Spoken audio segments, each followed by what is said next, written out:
see if I can get this down just a little bit. There.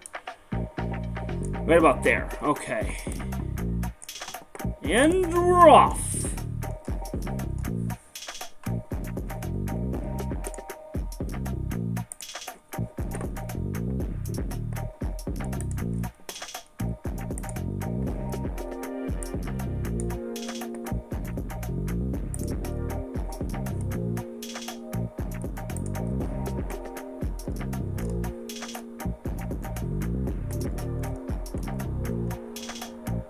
Welcome, Venus. Welcome, DD.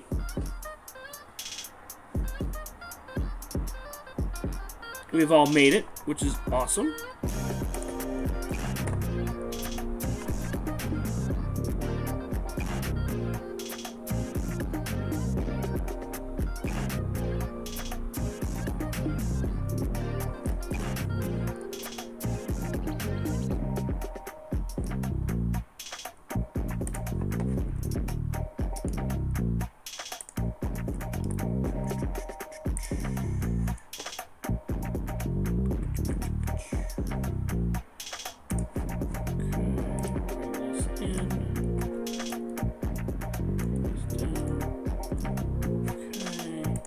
Let me type in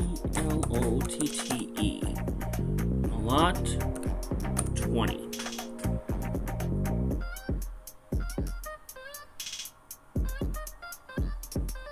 Nothing found. Did I spell it wrong?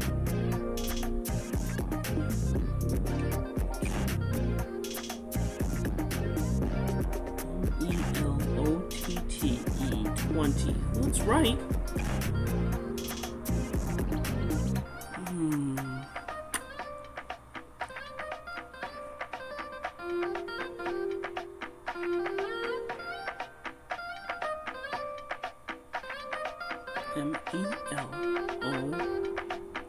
Melotte20. Is there another name for it?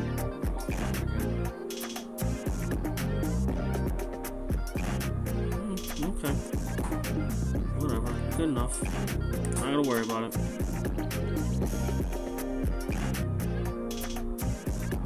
Yeah, it took Tiger Woods about 5 years to get a victory, but that's awesome. I did see that victory. That was pretty awesome. We got some Sunday night stargazing. We're only doing stars. We're not doing planetary nebulas. We're not doing any dark nebulas or reflection nebulas. We're not doing any of that because the moon is 90% full, which is ridiculous. So we're not going to get any of that. The moon is actually, it says it's 98.9% full, so within the last hour and a half, the moon was full. So we're not going to be getting anything like that. We're just going to be getting stars, which is super awesome. And tonight's object, I'm actually going to pull it up here and actually get this all written out.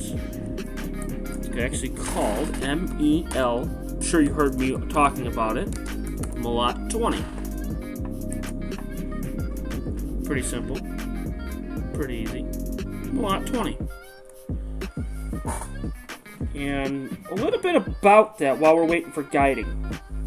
Just going to go into a little bit of a detail here so this way everybody knows what it is. Melotte20 is a large nearby group of related stars in Perseus. Not exactly an open cluster. It is also known as the Alpha Persei moving group and as the Perseus OB3 association. The moving cluster was probably first cataloged as a nebulous object by Giovanni Battista Hadurna? I still can't pronounce his name right. Before 1654, so that's almost 500 years ago. It was described as stellar group by Eddington in 1910 and cataloged by Melotte in 1915. And hence, that's why you get Melotte20. The Alpha Persei cluster is easily found around the star Alpha Persei, which is Myrfak, which is the brightest star in Perseus. That's the bright star that you see on not only the finder, but also the two cameras at the bottom. Myrfak is also a naked eye star. The entire complex is about 3 degrees in diameter and contains over 100 stars. This group of young blue-white stars, along with the orange supergiant Myrfak, also all share a common proper motion. It's pretty interesting. The ESA's Hippocros satellite measured the cluster's distance as 600 light-years, making it at least 33 light-years across. The cluster is rather young and contains a number of massive hot stars on the spectral type of B3 to A3. Although classified as OB association, it appears that this group does not have any type O stars remaining.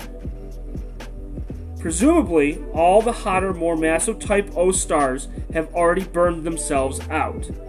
As the more massive stars in the group blew up as a supernova, which we can't see, which is interesting, the expanded shock waves compressed the surrounding gas and dust, triggering a wave of star formation.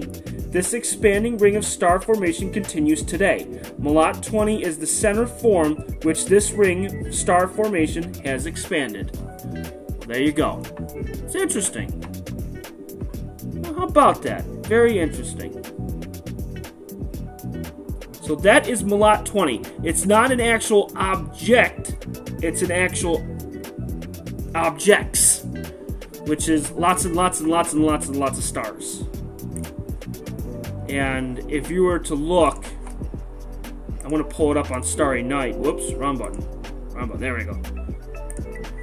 You could see on Starry Night all the stars in that local group. And what I'm going to do is I'm going to zoom it in a little bit here. Wrong button. Oh wait, why is it not working? Oh, there we go.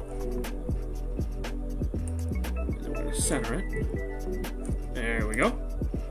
Then you can see all the stars near Myrfak. There's a lot of stars there, so you can definitely get an idea. And then also what I want to do, I don't want to fiddle with the finder, but you can see all the stars in the finder. All these stars are part of Melotte20. So you can get an idea how many stars there are, which is absolutely ridiculous. And we're going to get a bunch of stars in this, which is going to be awesome. Now, as for objects in Melotte20, there is no galaxies, which is quite shocking. You'd figure that there'd be some kind of galaxy, nebula, anything. There's nothing. There's absolutely nothing in this. It's just a whole bunch of stars. It's a gigantic open cluster. And you're going to have some semi-bright stars, which is going to be kind of cool. You're going to be able to see something.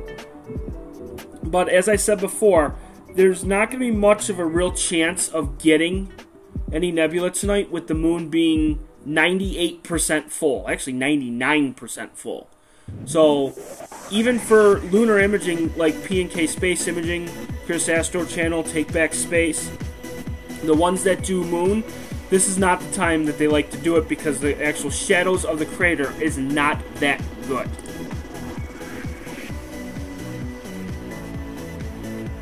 Oh, the BFR was, I would call the big rocket, right? I did hear about that, and it's very interesting. It's very, very interesting what the BFR is going to do. Now, it's called the Big Falcon rocket. So if anybody does not know what that is, I'm just going to go a little bit into detail, just a tiny bit, because I'm sure Victor knows, but Venus, you might not know. Dee Dee, you might not know, and what it entails. The Big Falcon rocket, okay, which is shortened to BFR, is a privately funded, next-generation, fully reusable launch vehicle. It's a spacecraft system in development by SpaceX. The overall space vehicle architecture includes both launch vehicles and spacecraft, as well as ground infrastructure for rapid launch and relaunch, and zero-gravity propellant transfer technology to be deployed in low Earth orbit. The payload capacity to Earth orbit, at least 100,000 kilograms or 220,000 pounds, makes BFR a super heavy-lift launch rocket. So, very interesting. Very, very interesting. I hope it works. I really do. and you know, Elon Musk his name was in there, and then there was a Japanese guy. I forgot his name. Let me pull it up. What his name was? Because he was the one who funded some of it, and he was the actual first person. What was his name? I did it on my radio show, and I actually was talking about it a little bit about the BFR. It's interesting. it's really interesting. It's going to be Interplanetary Transport System. It's an ITS.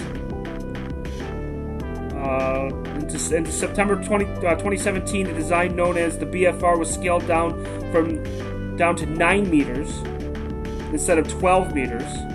While ITS has been solely aimed at Mars transit and other interplanetary uses, SpaceX pivoted to a plan that would support all SpaceX launch service provider capabilities with a single set of 9-meter vehicles, Earth orbit, lunar orbit, and interplanetary spaceflight, and potentially even intercontinental passenger transport on Earth. That's interesting. Yeah, 8 artists. I do remember that. Okay. Yeah, it's going to be interesting, and from what I heard, there's something about it where by 2030, you're going to actually be able to go into the rocket and actually be able to go to the moon, orbit the moon, and then come back home. How sweet would that be? Yeah, 2023. I thought it was 2032. 2023. How freaking awesome would that be? You just go up and say, you want to, boss, I'm going on vacation. I'm heading out. I'm going to the moon. I'll see you next week. That would be sick. Are we guiding? Yes, we are guiding. I didn't even see that we were guiding. Alright, so let me just get the guider here, get this set up. Go to Capture, Planner, Folder.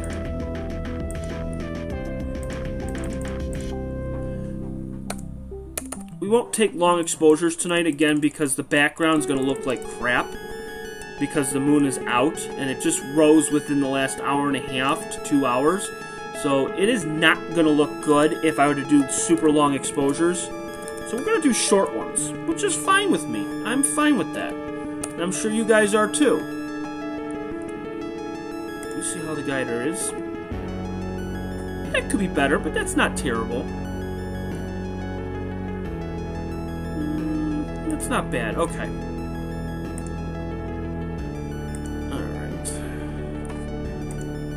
Back to imaging on this one. Then we'll go to 800. And we'll do 300 for this one. We'll see how this one turns out. And go. And go. How can you not go wrong with that? We'll see how that turns out. I focused both of these, so both of these should be in good shape.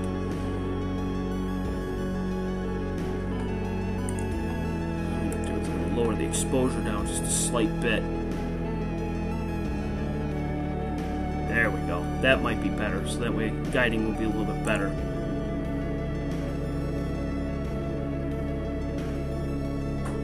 Okay, that's not bad. Okay, that's bringing it down. Awesome. Love it.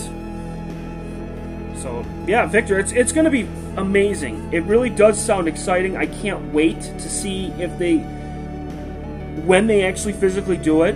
But here's my question to you, Victor, and I think this is a great question, is that when they actually do physically do it, now, of course, naturally, the first few people that are going to be doing this are going to be the wealthy, naturally. When it's something new like this, it's going to be wealthy people. But when it actually gets, well, just like a car, you know, with the Bugattis and the Veyrons and all those cars that were like $1 million cars, you know, the public can't afford that kind of stuff, but eventually, after a while, the public gets their hands on the stuff. Just like with this interplanetary travel. How much do you think it would be for a person, say, like us, to go out and actually physically do this? I mean, is it conceivable to actually say, well, you want to know what? Honey, what would you like to do today? Let's go to the moon. Okay, cool. I mean, today that sounds inconceivable. In 50 years, that could just be something that is just nonchalant. Now, how much would it cost? I mean, the sky's the limit, no pun intended. The sky's the limit. People could charge upward of 50,000, maybe 100,000. I mean, I don't know how much it would actually physically cost. Wikipedia doesn't say anything. There's no article saying how much it would cost for the general public. But to actually think about that, it would be interesting. It would be very interesting.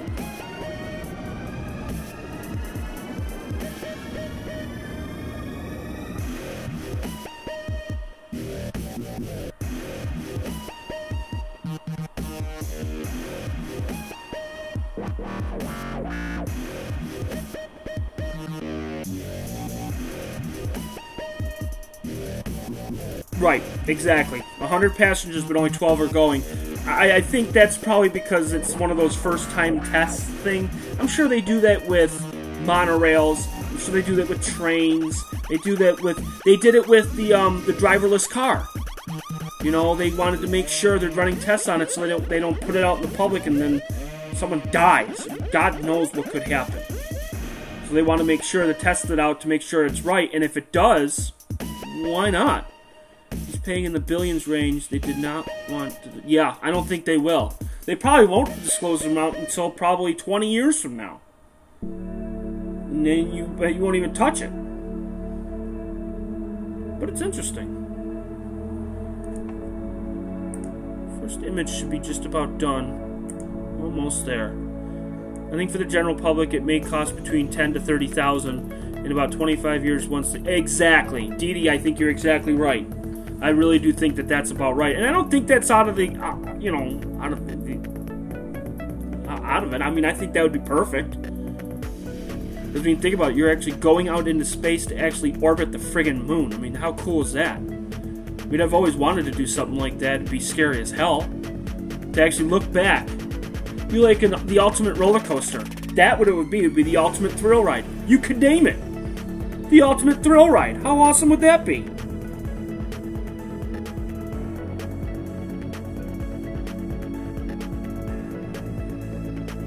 That'd be awesome. So the first image is just about done. What are we doing for this one? 300. Oh, we're doing 300 on both. Okay. So let me change this. Properties. Change the exposure to 300. And we're shooting it at 800 ISO right now. So we cranked up the ISO only because it's only a 240-second exposure. I can't guarantee what this is going to look like. I may have to shrink it down, but we'll see. We will see what happens. Properties. And 300 seconds. Alright.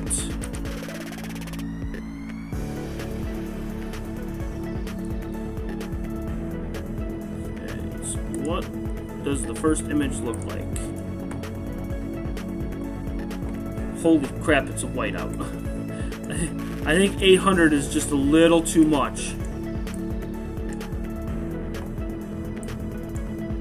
Yeah, 800 is just too much. Okay. I will have to shrink that down. Now with a filter, this would actually be lower, and you'd actually get a better image, but 800 is just... I had to bring it down. Alright, so we will bring it down to... We'll say 200, just to see what it looks like. We'll try that. This is just an 8-second exposure, so you can actually see Mirfak in there along with all the stars that are sitting here. And it's going to be a wide field, which is going to be really nice. So you'll be able to see a lot of the stars, which is great. Elon just called... Yeah, that's the guy's name. That's who it was.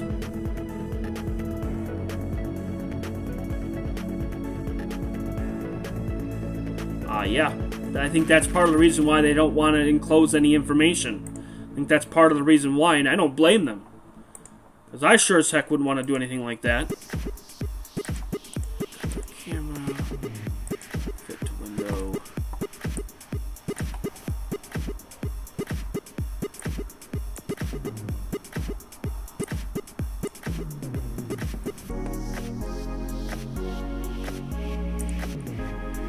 Now, of course, granted, you're not going to see anything spectacular.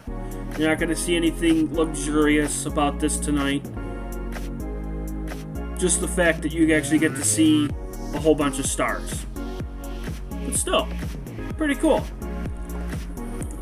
Zoom in here.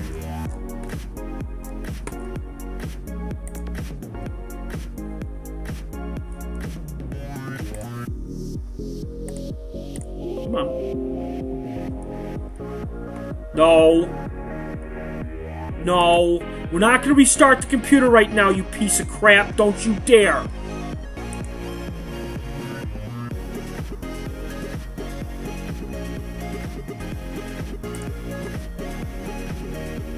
Don't you dare, computer. How do I stop it?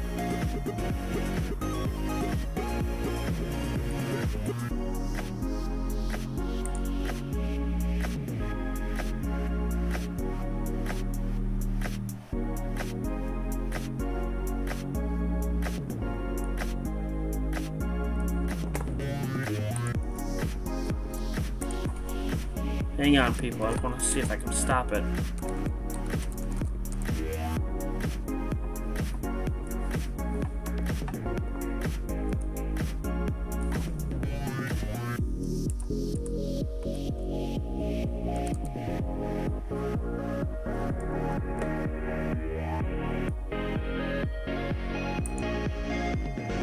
Just give me 1 second. I'm trying to figure this out because I do not want this computer to restart.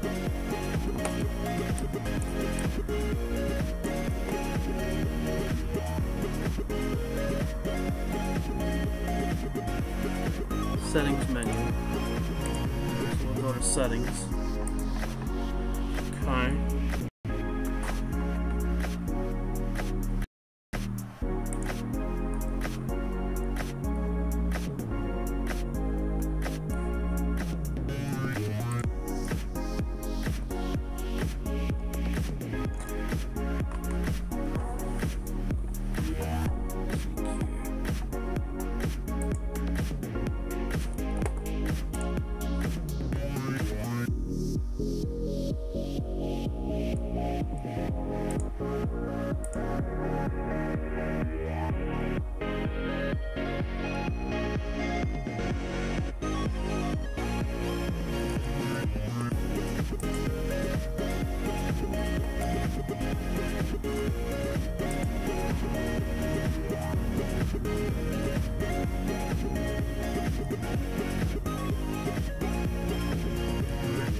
I'm trying to figure it out, so just give me 1 second here.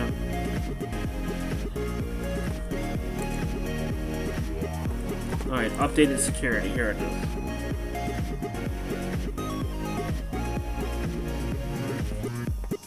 Okay, now. Windows Update, Advanced Options. Okay.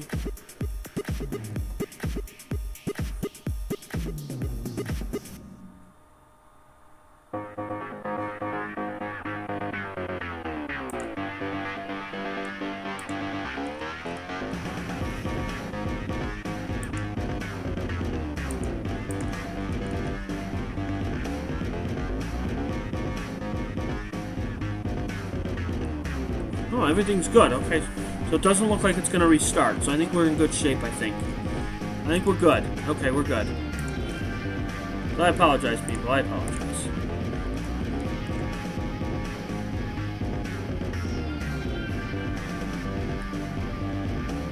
Control-Alt-Delete. Yeah, exactly. After 4 days of leaving it on. Alright, let me close the door. So that way I won't get any good out there. Wow, that's quite... Wow.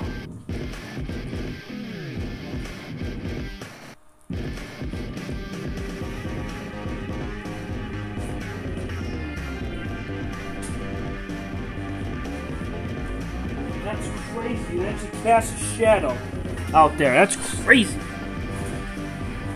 That is nuts out there. Super bright moon.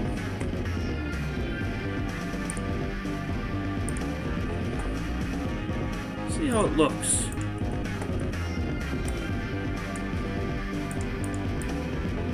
Stars look good. Well, then again, it's only it's only a 5-minute image. I know that doesn't seem like when you say, "Oh, 5 minutes." Oh boy, stars look really good, and that's a pretty bright star right there.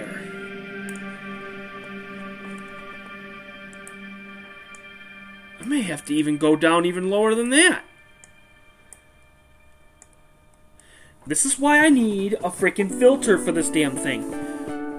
Dang! I have to go down to 100.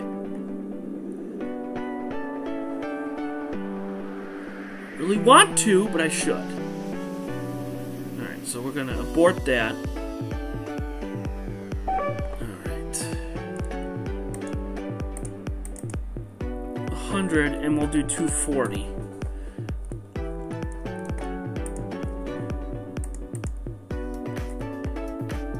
That should do it there. That should be good. Alright. I can't believe that.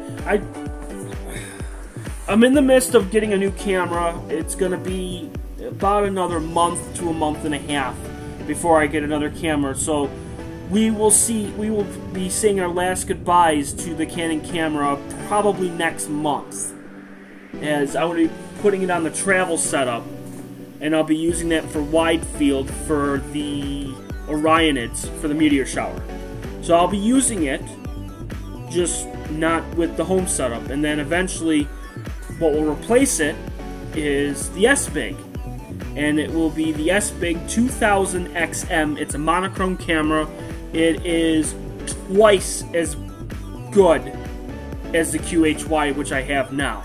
So I'll be running color and monochrome at the same time on 2 separate scopes. So you're going to see really good results. I can't wait. It's going to be exciting. I'm thinking probably within the next month and a half. So right around between Halloween and Thanksgiving. Of course, by that time the weather's going to be an absolute crap, but we'll see. We will see.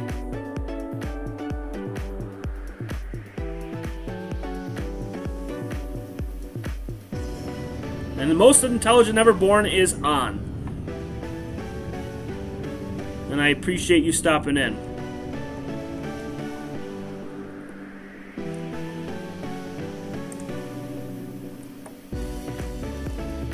Let's see what happens with this.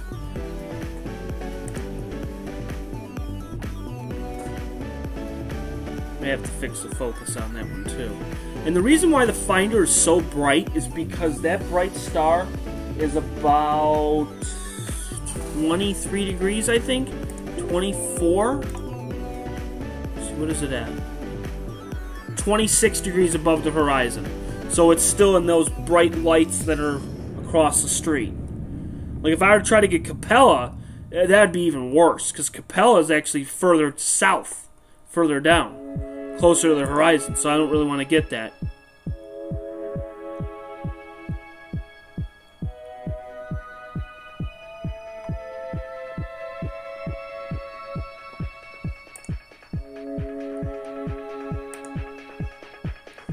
Stars look really good.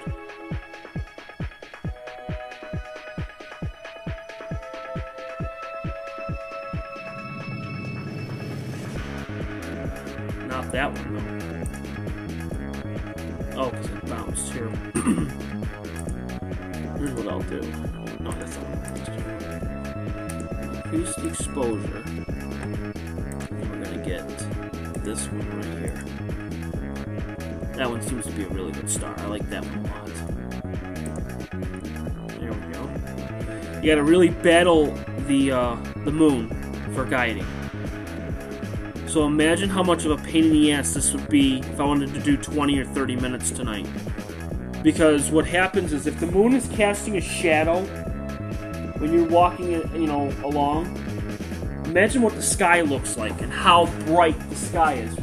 Whether it's right next to the moon or on the other side, it's going to affect it. That background brightness is going to be insane. So that's the problem that you're going to run into, is that the brightness is going to be so bad. That's why I'm only taking very short exposures between 4 and 5 minutes, and even that I might not be able to do.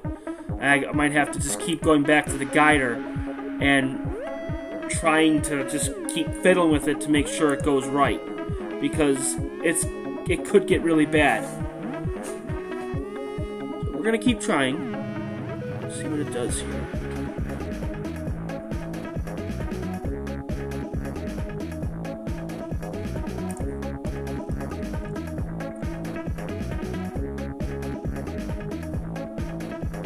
Such a vast field of stars. It's amazing.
Guiding us.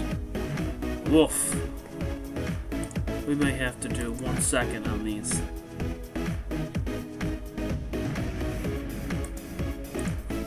Wow.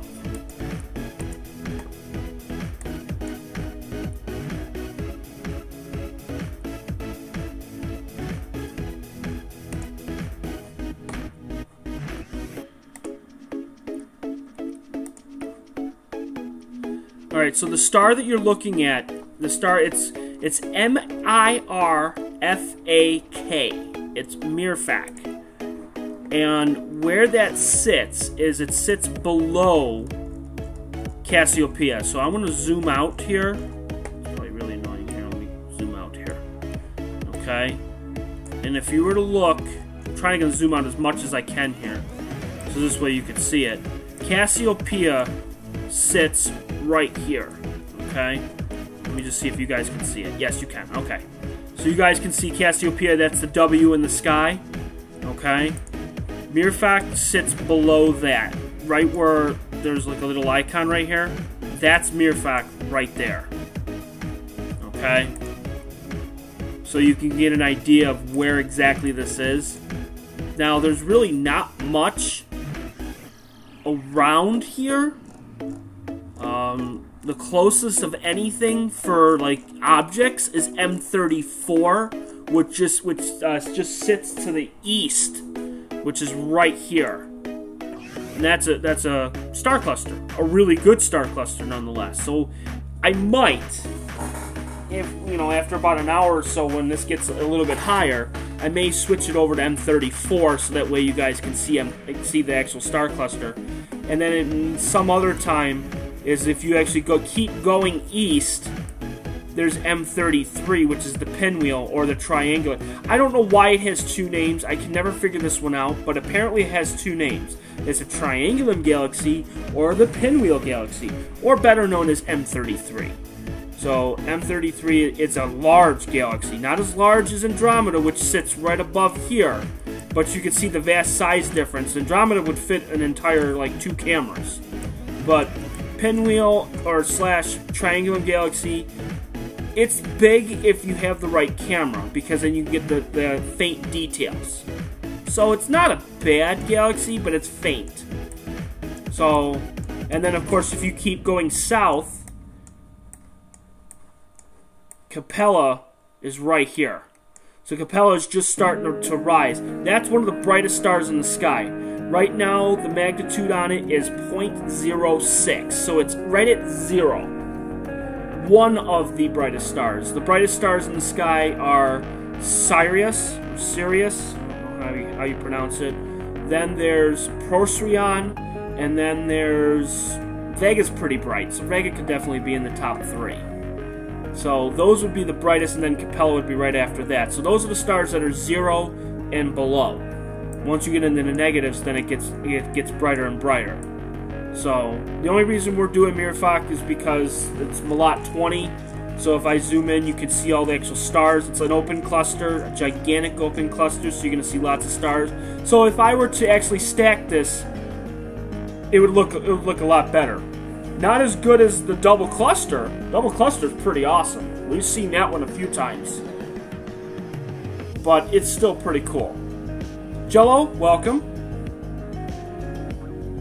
Jello, I liked your video, by the way. I did see it this afternoon, and it was, I think it was this afternoon or this morning, saying that everybody needs a little bit more Jello, and you used about 5 or 6 different microphones. Pretty interesting. Or was that last night? I can't remember. I know I saw it. It was either last night or this morning.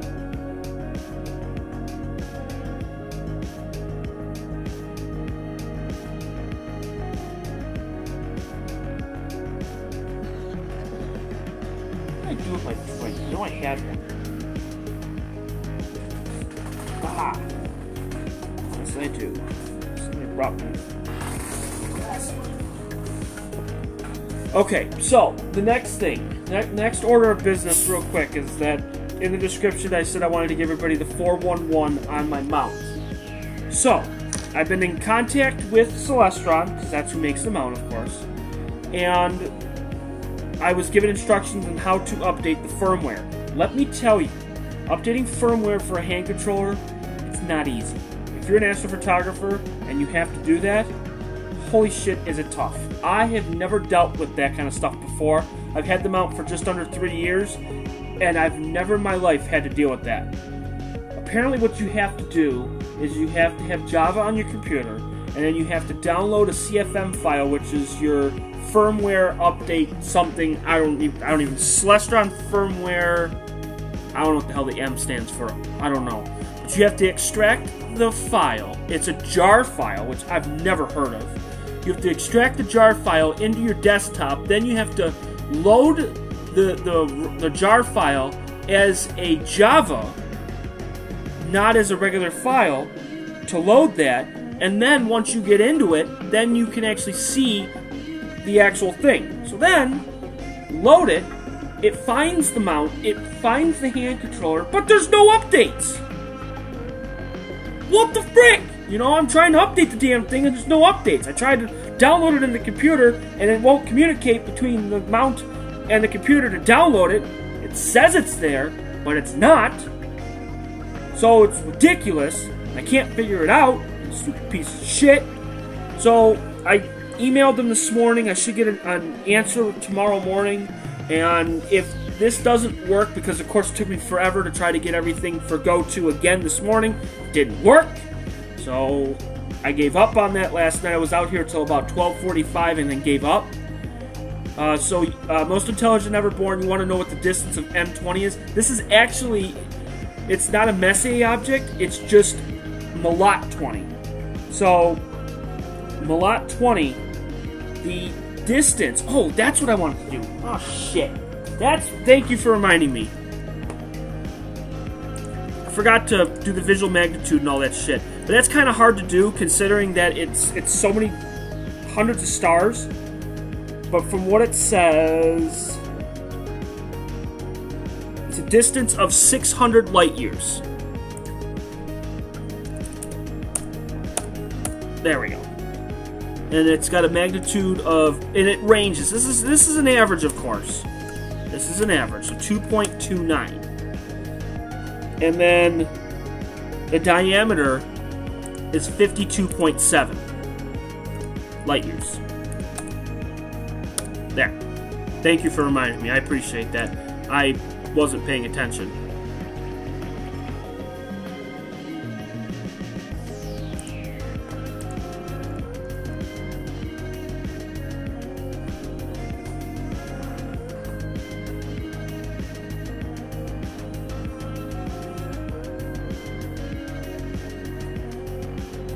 Oh, he did answer my question tonight about. I missed it because, of course, it being Sunday night, I completely missed. I missed their show. I'm sure, Ron, you're going to be playing it tomorrow morning, so I can't wait to listen to it. I completely forgot the Sky Tour Radio. I forgot they were on. I was so worried about getting this shit together, I completely forgot. The distance of the cluster has recently been measured. ESA's Hipparcos satellite as 601 light years. That's close. That's close. Not bad. Yeah, I got 600. I was close. So 601. You want to know what? For you, most intelligent ever born, you want to know what? Here's what we're going to do. Here's what we're going to do. We are going to change it to 601. There we go. You know, if we got to get information out, we got to get it out right. Got to make sure we're accurate on this stuff. Got to make sure. So it's 601 light years, which is pretty incredible.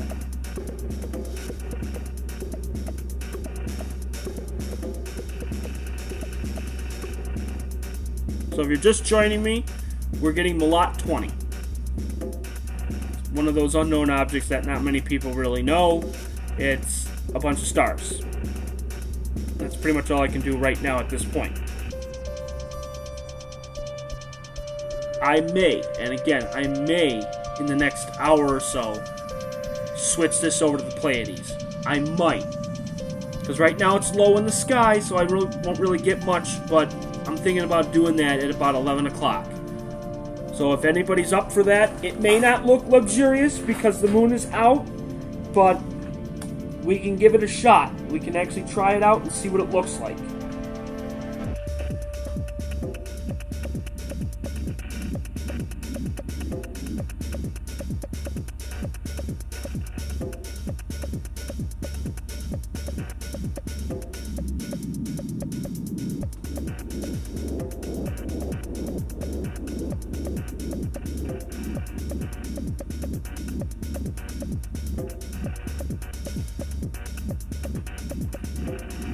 I don't know, most intelligent ever born. I don't know. Ron might have you beat.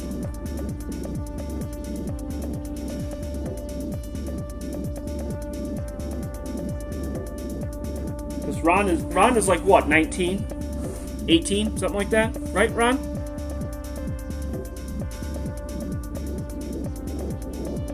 Yes, the Lions are beating the Pats right now, but the Patriots just scored. So, yeah. I'm following it on my phone. Guiding is pretty good, but the focus again on the Canon. This is why I can't wait for this monochrome camera. I freaking can't wait for it because it's really pissing me off. I had this thing focused and everything, and it was absolutely perfect, and it's not. And actually, this isn't even in the hell. All right, let me try this here.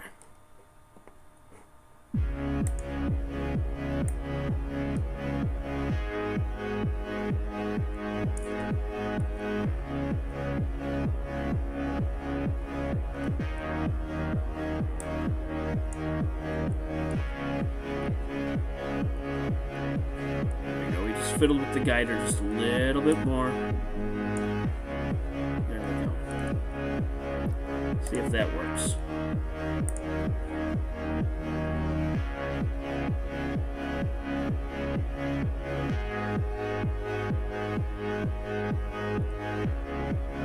I had to go back on the chat here. Just.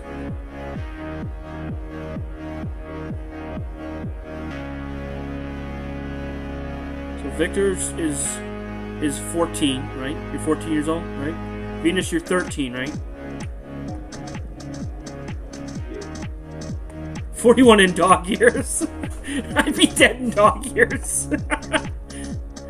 Yeah, Ron, you're 29. That sounds about right. That sounds perfect.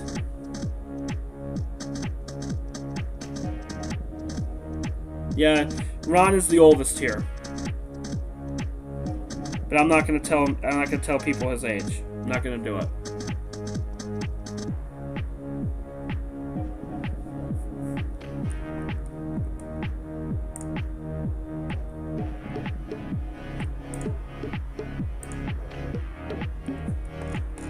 I'm looking at this, and that's... Yeah, that's focus. Okay. Alright, that's focus. I'm not going to worry about that too much.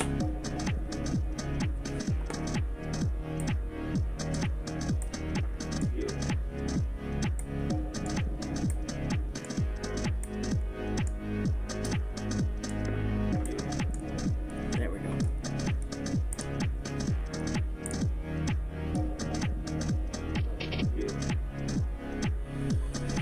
Do I know about the Skywatcher Star Adventure? It's a star tracker. No, I don't, but I can look it up for you.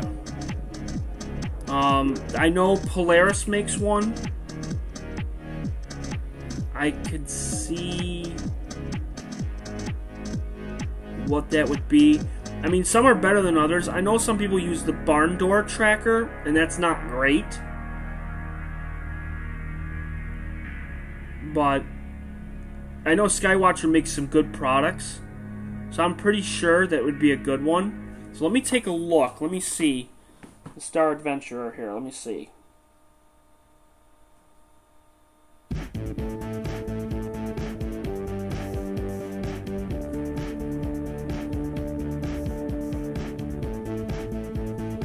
It's funny though, I type in Star Adventurer, and the number 2 thing on here is Kirby. Why? Oh, because it's Star Allies. Okay, well that would make sense. Okay.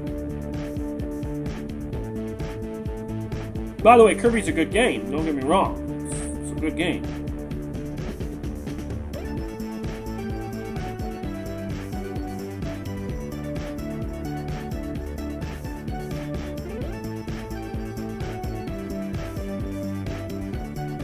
It's not.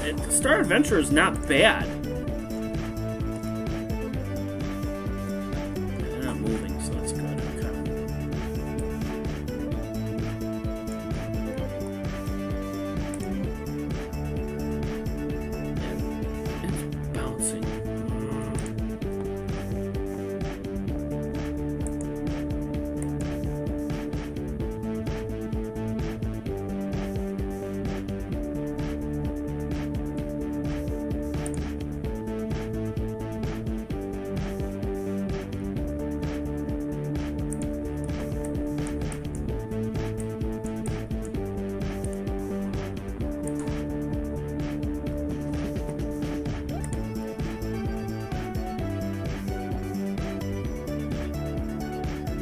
Oh, good.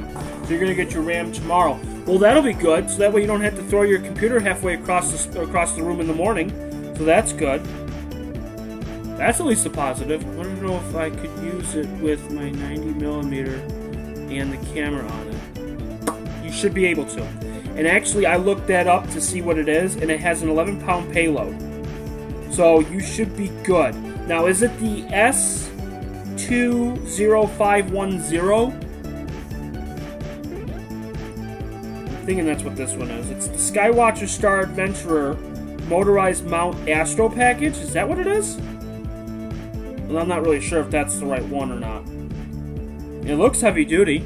If you mind me asking, how much is it that it's for? Did you put a link in or no? Let me see. And by the way, most intelligent bird, I did see the link that you did put on there, and I appreciate that. I did see that. But no, you didn't put a link for yours. I haven't invented the pills that you need. Oh boy. Oh boy. Now that's funny.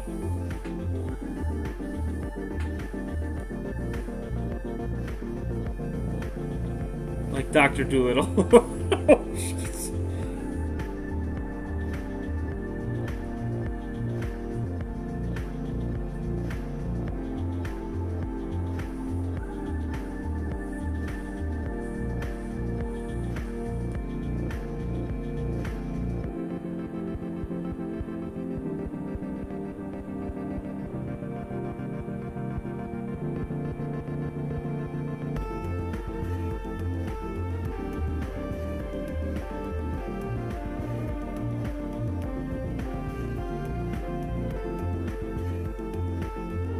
Oh, good. Touchdown by the Lions. Whoa! Touchdown for the Lions!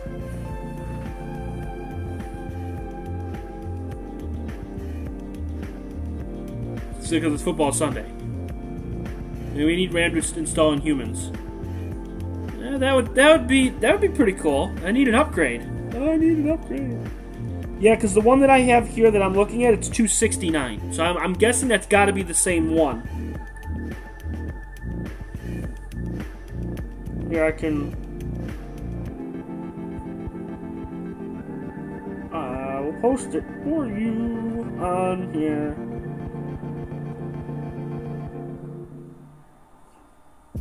What? You can't post it? What the frick? It's the link is too long. Well, wait a minute. How come you can't post it because it's too long? No, yes you can. God damn it, you can't. Well, that's BS. How's that possible?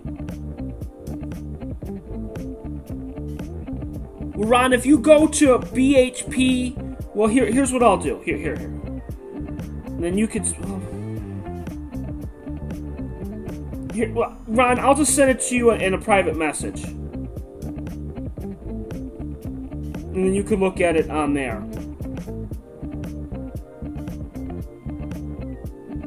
Just gotta find you. Where are you? There you are. There. I just sent it to you. Hey, Chris Astro Channel, welcome. I see that you've been trying to stream the last few times, but I did see it. I also saw you were doing some short videos too. I did see that too. Don't worry, Ron, I got you beat. I just sent it to you on Facebook so you could take a look at it. Or the Book of Faces. So you can go check the Book of Faces. Skywatcher, oh well, that's a different one. Okay, well that works too. Okay.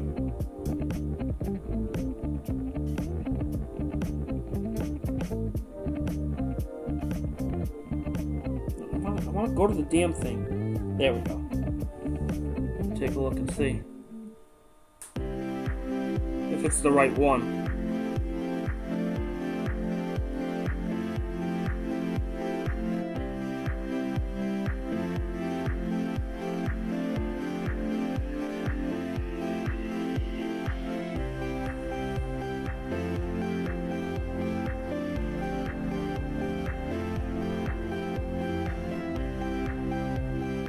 Oh, this is an actual tripod. What I saw was just, it was actual, it's like a Star Tracker. This is an actual iPod. Like a, not an iPod. An actual, like, tripod, yeah.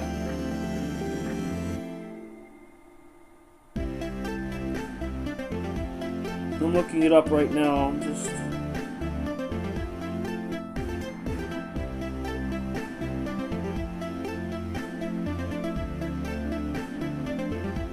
I want to see what the payload on it is.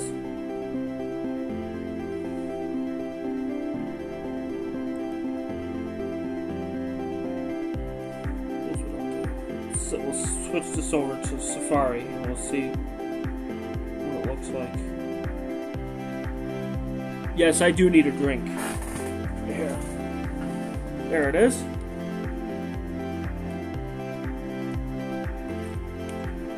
There we go. Much better.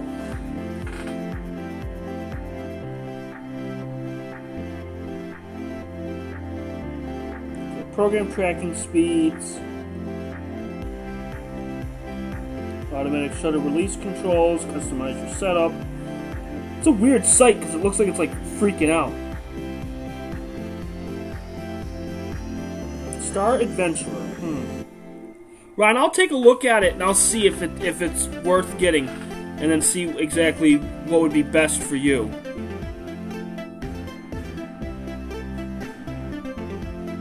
Well, yeah, it would be half the cost because the 5SE is a lot better in my opinion. That's why you get what you pay for.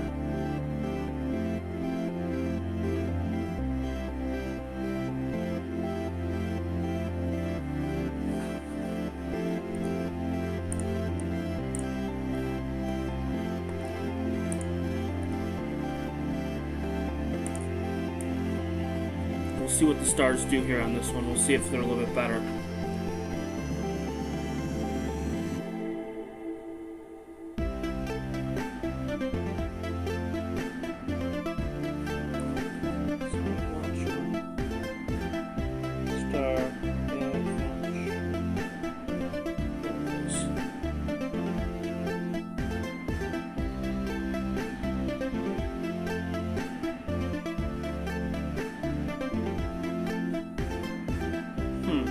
stars look like crap, and I don't know why.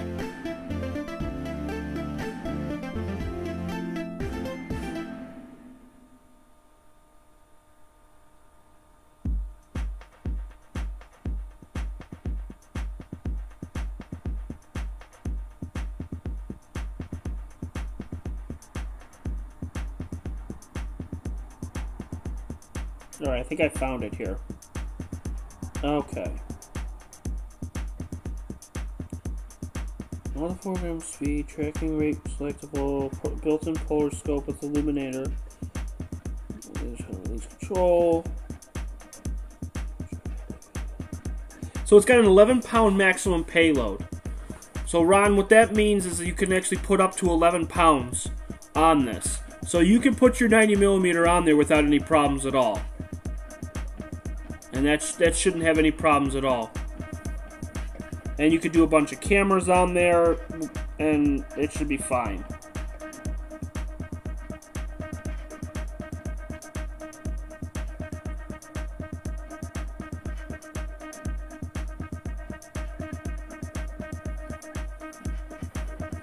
It's not bad.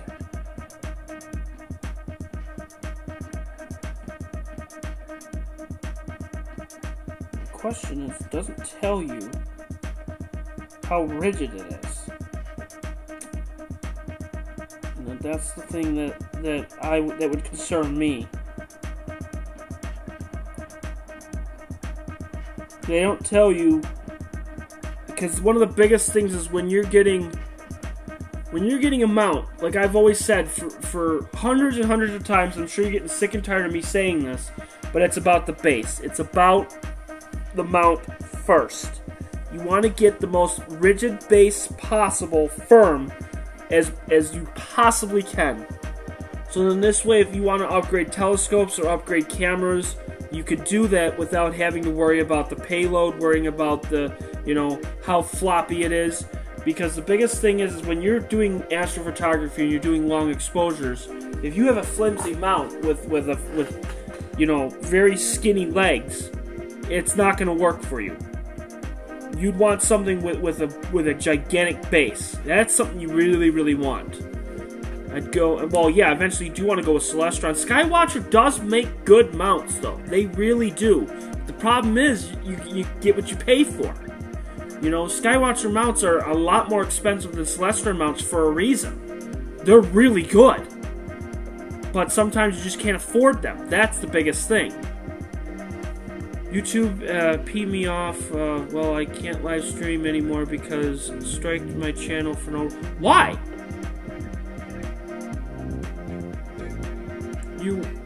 I didn't see that you were. That's interesting. That's not good. That's poopy.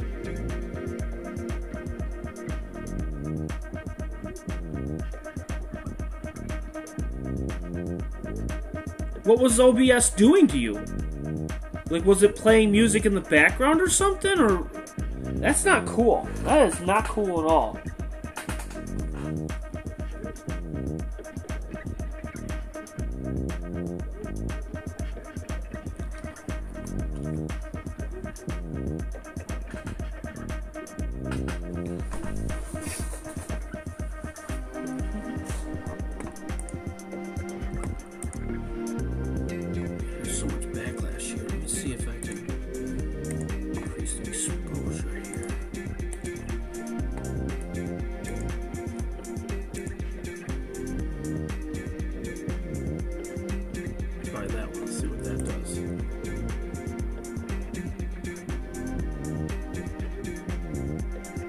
Yeah, you might have to. I know Bill did when he got striked on his for Skywatcher Gaming. And then it came back because apparently it got suspended, so who knows. The mount does look awesome, but the problem is it all depends on what he wants to do. That's the biggest thing. I mean, it looks good, but it doesn't tell you the width of the actual legs on the actual tripod. So it doesn't tell you, because if the legs are really flimsy, then it's not going to be a good one. That's the problem. When you have a twin star 90 millimeters, you shouldn't have any problems on that mount either. You should have no problems whatsoever. None. Because with that mount, it can take an 11 pound payload. So that means you could technically get away with putting a 6-inch telescope on there and still have some room to spare. So you should be in good shape.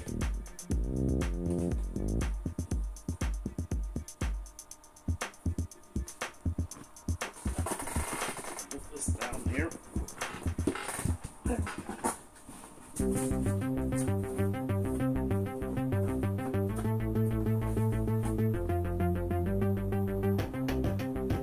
And that actually isn't a bad way, Ron. That's not a bad way to actually get it started. And it's really not. You know, you could definitely get a decent sized mount. Now, the question is how well can you actually, you know, because it also depends on the mechanisms too inside. You know, it's probably a decent mount, but I don't know how good it is for tracking. But you could always give it a shot. And Mr. Jeff Lucas, welcome.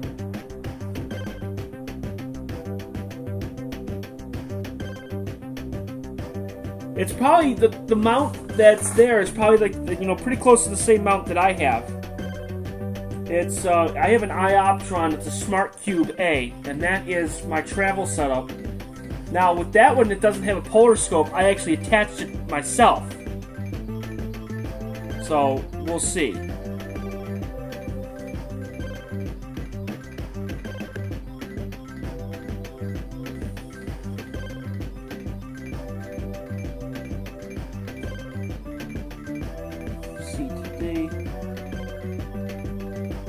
What's the score of the game? Let's see. Oh, good. It's still 20-10. Yes, we're going into the fourth quarter. It's still 20-10. Come on, Lions. Let's do it. So, Jeff, you're saying I'm thinking that you should have a podcast. Actually, I would think this is technically like a podcast, pretty close to it. And, Jeff, I'm actually in the midst. Trying to think of how much RAM I'm going to need on this laptop. Once I get the RAM on this laptop, I know I've been talking about it for the last week and a half, but I'm trying to make payments for this camera that I'm going to be getting in the, you know, in the next couple of months. Once I get that settled, then the next thing I'm going to do is get RAM for this computer, and then I'm going to start taking phone calls.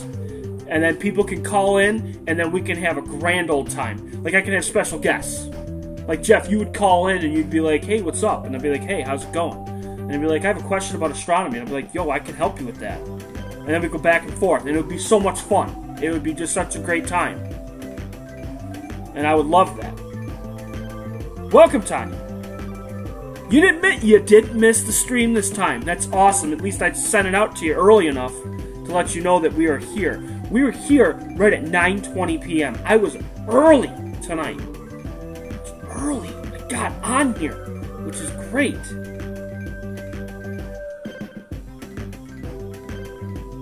Got it right. Which is fantastic. And yeah, Jeff, I'm definitely thinking about it. It has been on my mind over the last couple of weeks trying to figure it out. I got a lot on my mind. Got a lot of things going here. I got the mount to figure out. I want to get a new camera, waiting for that. I got, you know, certain things that I want to do for my radio show, trying to figure that all out. And it's a lot of things on my plate. And no, I am not a Pats fan. Not even close. Ron, shame on you. Shame on you for even thinking I was a Patriots fan. Absolutely not. I actually have a friend, I'm hoping he's on. He might not be, but you guys probably know Joe, the one that comes on and says aliens. He's a Patriots fan. And I do not like the Patriots. So, I make fun of them on a daily basis. Which is fun. Yes, talk about phone call. Yeah, I'm going to try to do the best I possibly can. You got an i7 CPU? What is that? I'm guessing that's Intel, I'm guessing?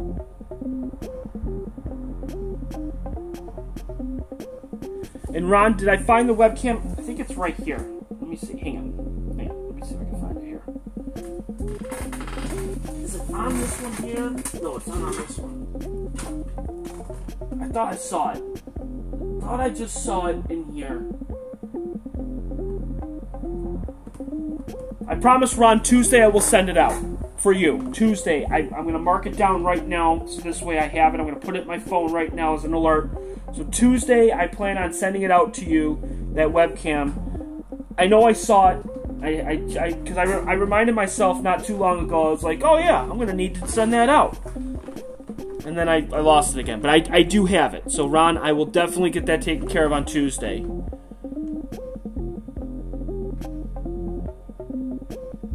Is Joe on? We'll see if Joe is on. I'm going to message him right now. He's probably in the middle of watching the Patriots game, so that's why.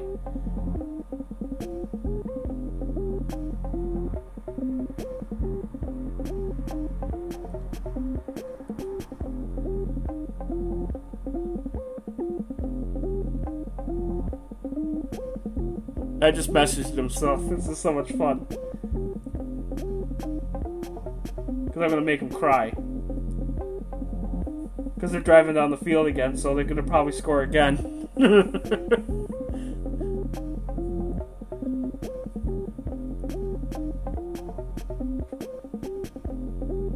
Really? So I did see that, Chris. I saw that you were, you streamed for 2 minutes, and then you went away. And then you tried again, and then you went away again.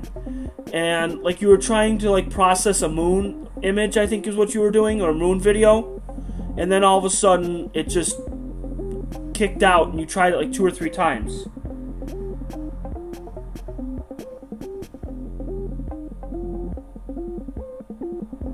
Here's how to hate the Patriots. Start by watching any football game that the Patriots won because they cheated. Good thing they're not cheating tonight because they're playing the Lions. Ha! Ha! Yeah, because the Lions are winning. And that means if the Patriots lose, they're going to go to 1-2. Oh, there's Joe Brown. There he is with the aliens. There he is. Hey, Joe, guess what? The Patriots are losing right now.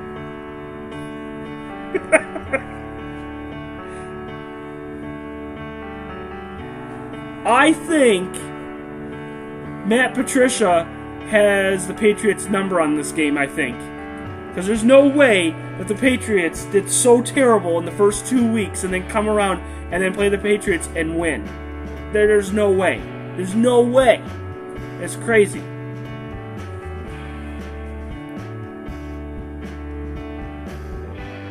The new CPU, yes, Intel i7, the 100... I don't know.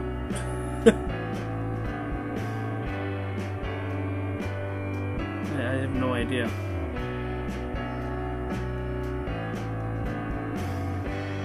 Then with my RAM I can use my video stream.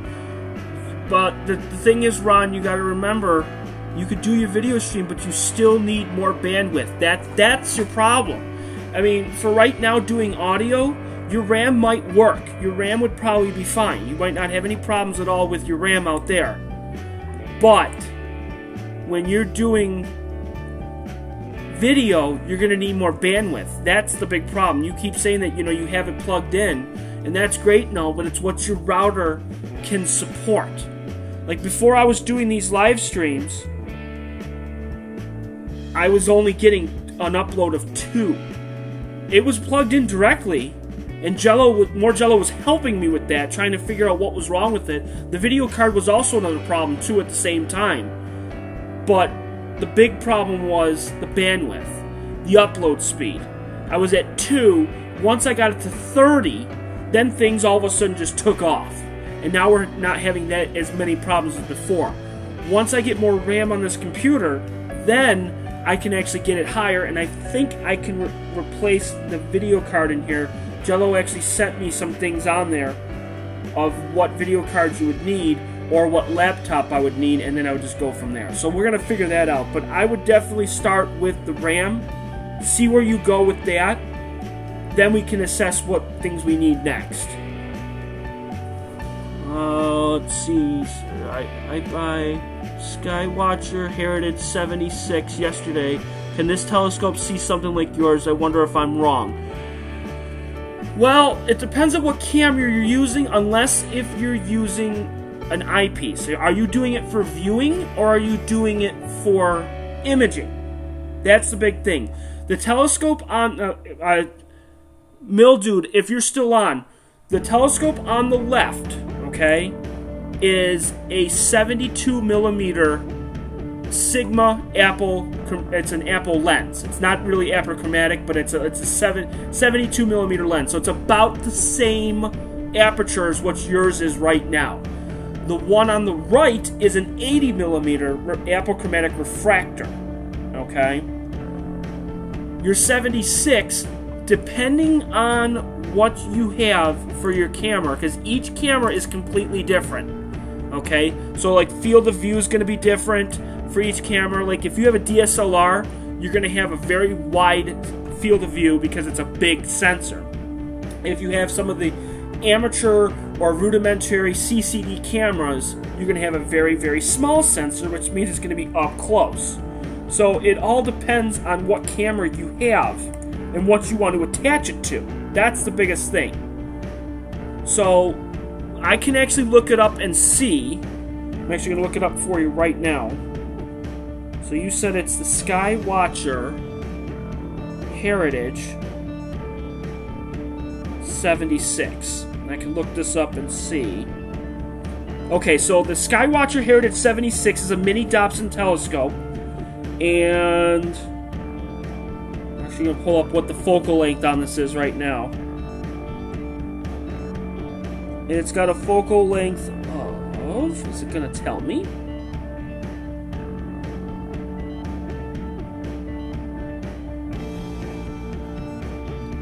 Maybe not.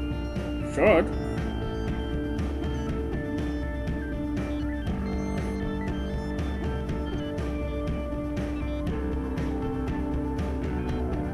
It doesn't tell me the actual focal length. Now, why wouldn't it tell me that?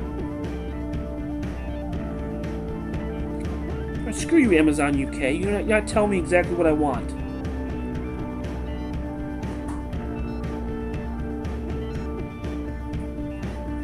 I'm just looking here. Let's see.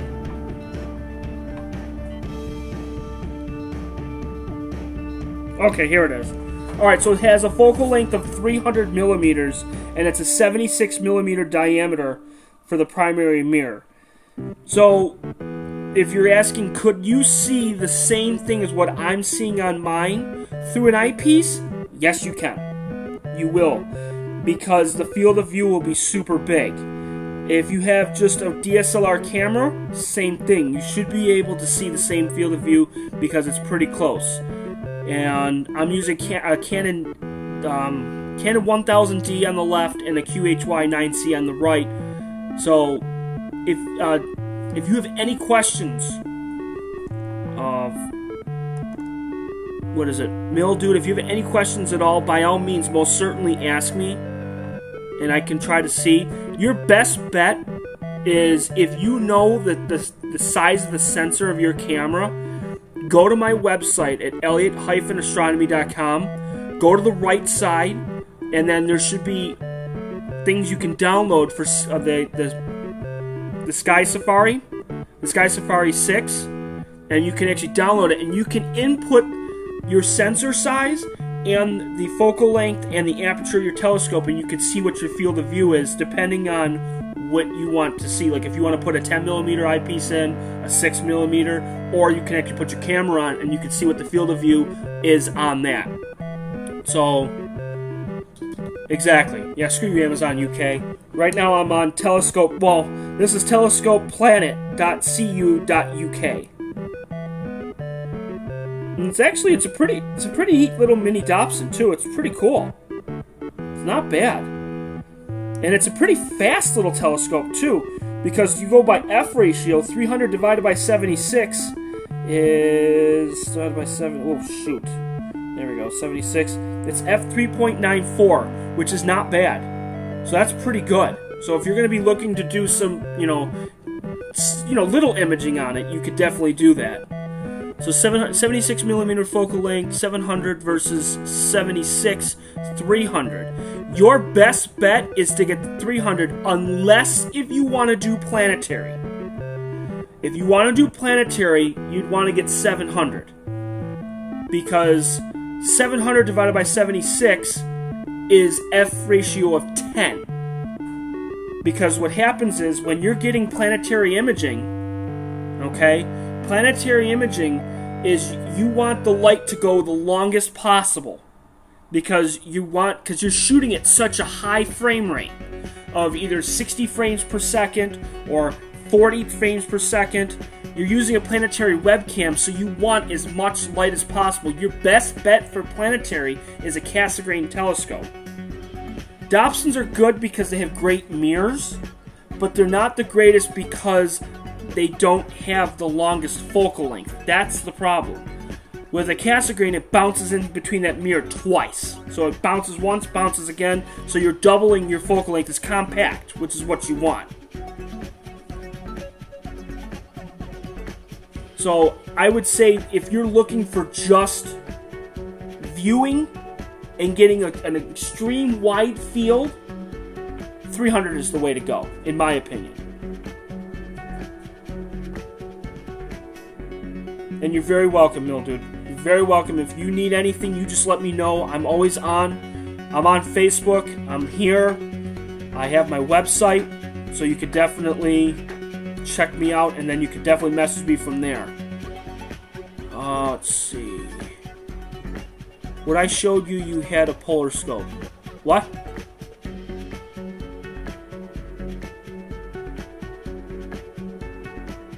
Ron, what are you talking about? Well, I'm guessing what you put out, the link, that mount had a polar scope on it. I'm guessing. I could be wrong, but I'm thinking that's what it was.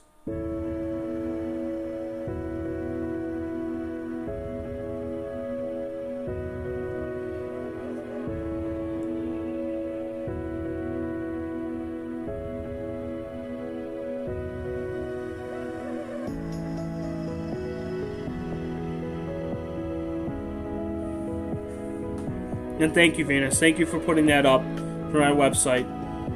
I'll be adding more things over the next week or so.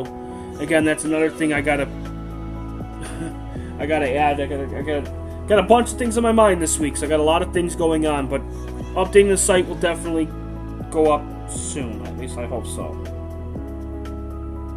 Lots going on.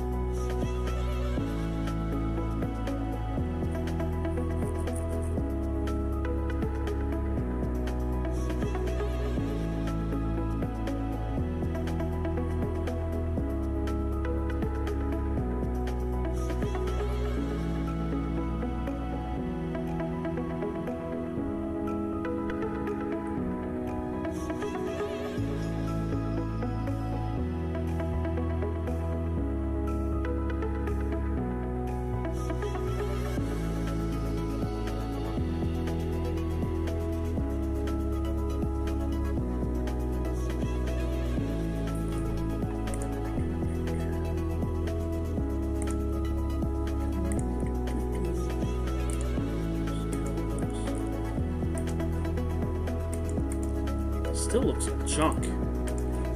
It's still very low in the horizon. That could be another reason why. Is it's very low.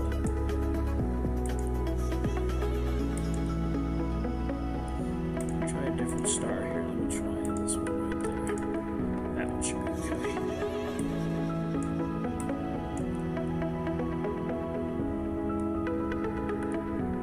okay. That full moon is like ridiculous. Of what kind of havoc it's causing.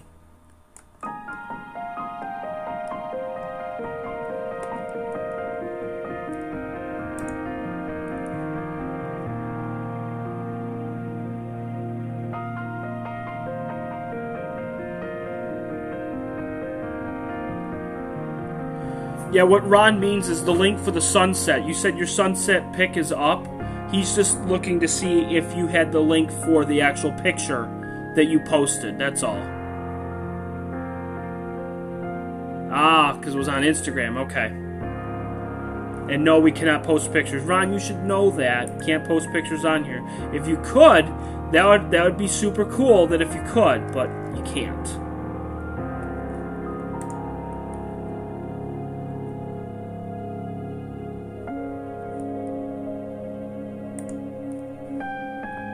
Guiding looks like it's starting to settle down a little bit, so that's good.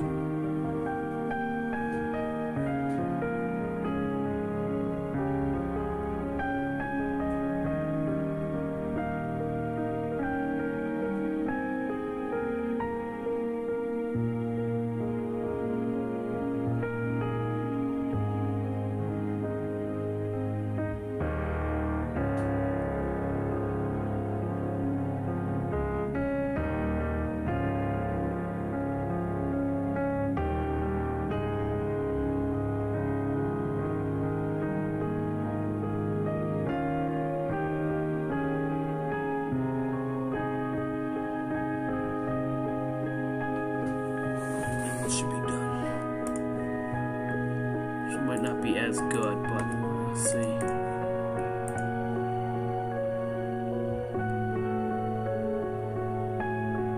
Oh, that's much better. Okay, I figured it out. Okay, good.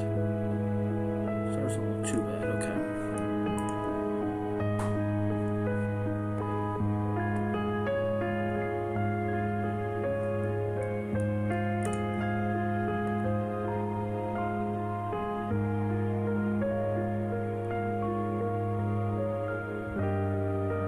Okay, so Jeff, you want to know what DEC means.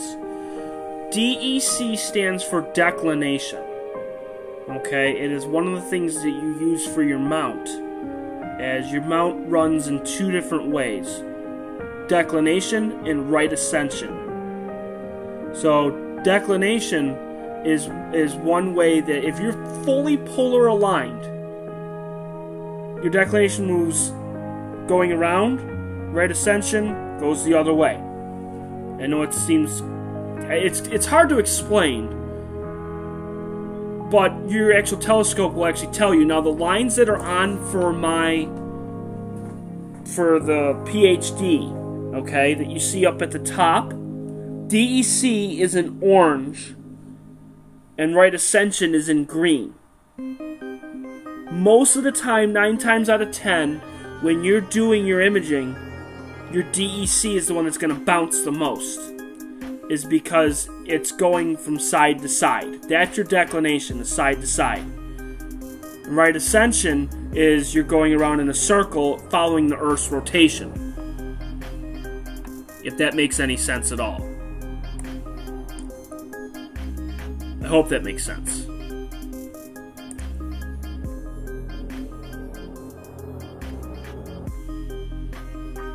And yeah, I do have my show at 12. I have no idea what it's going to be about. I have no idea what I'm going to be talking about. I haven't even set it up yet. I haven't even prepared for it yet. And it's in 2 days. So, we'll see what we're going to get. Because it's going to be interesting. Because as I said, I got a lot going on right now these last few days with a lot of things. So I may wing it like I did last week. And I'm going to wing it again this week. Yes, what that just means is it's low for my latitude because the light pollution sucks here.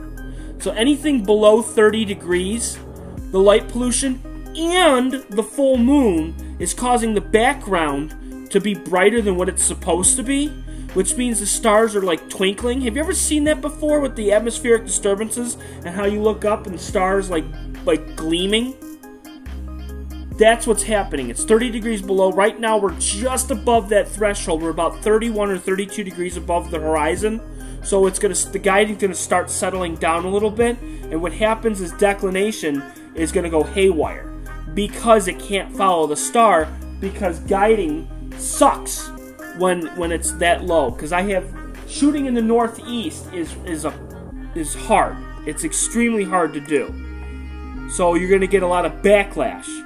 And what that means is it's actually going to go up and it's going to go down. If I were to take this and hit 400, you can actually see the backlash on this and how the orange goes up and then it goes down, goes up, down, and it's almost like it's like a jig-jag pattern.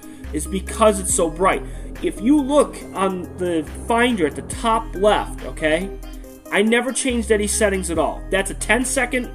That is, I have not moved it. I have not changed it. Nothing. That is a live image as we speak.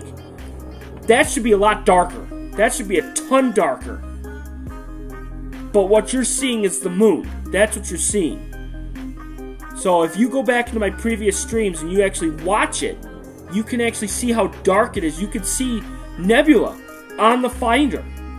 But the fact that the moon is 98% full or 99% full, it's causing so much havoc. And that's why I'm only taking short exposures. I'd be ripping my hair out if I took a 10-minute exposure tonight. I would literally lose my friggin' mind because it's so bad. That's why not many astrophotographers come out when the moon is out. For this reason right here. But I want to be out here for you guys, just show you something, and answer questions that you guys may have. I'm always going to be here for you guys, so if you guys need anything at all, please let me know. And I'll be more than happy to answer any questions you guys may have.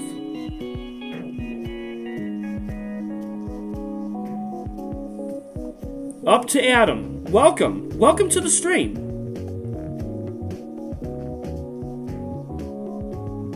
Click on my pictures, should be my story, plus I just posted in my feed. Fantastic. I'll check your Instagram in a little bit.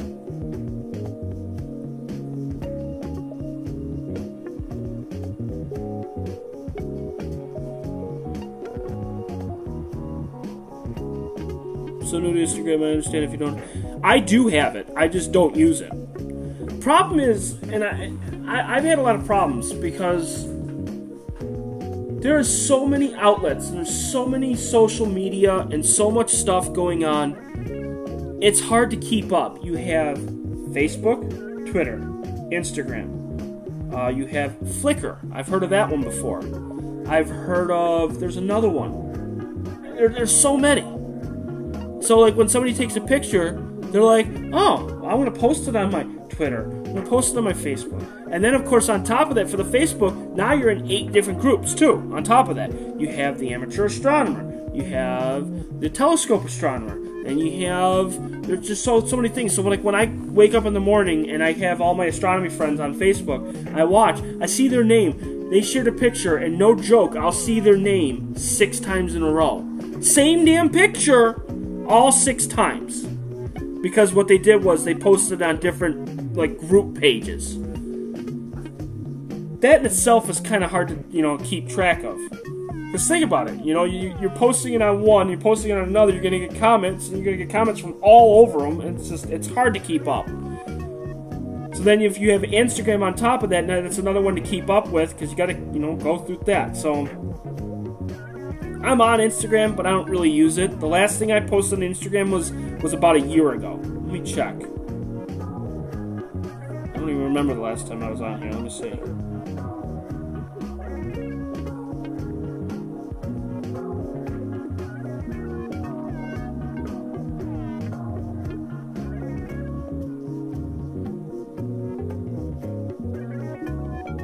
October 19th, 2017 was the last time I was on it.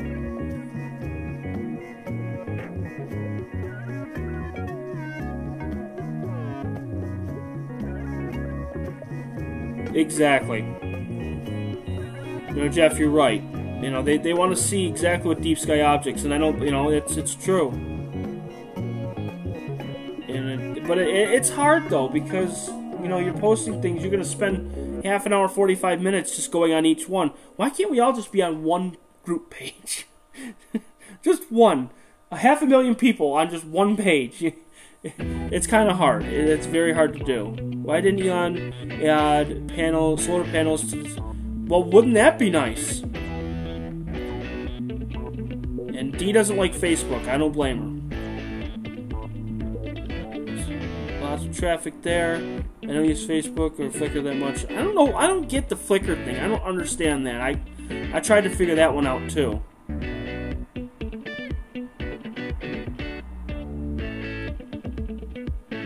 Yeah, that exactly. you have to filter. That's about right. Just like what I did about 4 weeks ago. I had to filter. I had to get rid of a lot of people on my Facebook. I had to get rid of a ton of people. Yeah, I mean, it's all about preference. I mean, that's the thing. Some people like Instagram and they hate Facebook, and some people like Facebook and can't stand Instagram. It's all based off of preference. I mean, for me, because I've actually done streams on Facebook. I actually did Facebook Live last year, all of last year. And the year before that, I did it on Google Hangouts. This is really the first year that I've actually really done it on YouTube, solely on YouTube. And I'd have to say, YouTube has been the best for audience, in my opinion. Facebook was good when it first started, but then as it got, you know, towards the end of the year last year, it wasn't all that great. Wasn't getting as many people coming in, wasn't getting much interaction with a lot of people. And then all of a sudden this year I go on YouTube and it was like huge. Vast difference. And I think it was easier too, because you get the chat room here. You know, now I've learned how to use OBS, which is the platform that I use for streaming. And it's actually not too bad. It really isn't bad at all. And I've finally figured out a whole bunch of things on how to work it. So I think YouTube is better than Facebook, in my opinion, for streaming. For actual social media in general, I think Facebook's the best, in my opinion. Based off of interaction when I post something. When I post something on Twitter, I have like 3,000 followers or 2,500 followers. No one cares. No one cares. I'll post something on Twitter, I won't get a single interaction. None. Zero. Not a single person will care. Like, I'll post something and it'll say, like, you know, hey, I'm streaming right now. No one cares. I post on Facebook and I get probably maybe 6 or 7 people that will respond or like it or something like that. And I've tried to use Instagram. The problem with Instagram is it's only pictures. You can't post status. So you have to use a picture, and I've done that, and I didn't get much interaction with that either. So it all depends, and as I said, it's preference. There's no right or wrong. Everybody likes certain things, and what works for them. You know, bottom line is, all I'm saying is that when you're an astronomer and you take a picture and you process it and you stack it and it looks really nice and you want to share it to the world, you have outlets like you'd never believe. You know, I'm in, I think it's like 10 groups for Facebook, 10, where I'm a part of, where I can easily just post something and then they can all look at it. You know, I mean, that's great. It's awesome, but it takes time. Because then you have to react to each one, and I just don't have the time to do that. I could post it on all 10, but then you have to respond to each person that comments on it. Because I'm a person that if you're going to comment on my picture, you best bet that I'm going to read it and respond back to you. I never let a comment go unnoticed. You go back on YouTube, every comment that I see, I'm responding to. Because it should be responded to. And that's the way I feel. I agree, Instagram and YouTube has the most... yes, exactly. And it really does. Facebook isn't that great for streaming. Yeah, don't get me started on Twitter. The only time I ever use Twitter is for sports, breaking news, sports. That's the only time I ever use Twitter. The most that you'll see me on Twitter is the free agent frenzy for the NHL, the trading deadline for the NHL, free agency for basketball and baseball, and like just breaking news like on Sunday afternoon for football. That's really the only time I ever use Twitter for.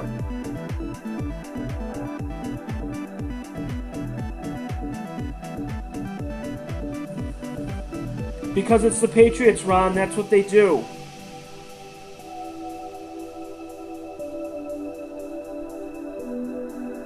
They always make your life a nightmare when it comes to the Patriots. But right now, if you're scoring at home with the Patriots game, right now it's 23-10.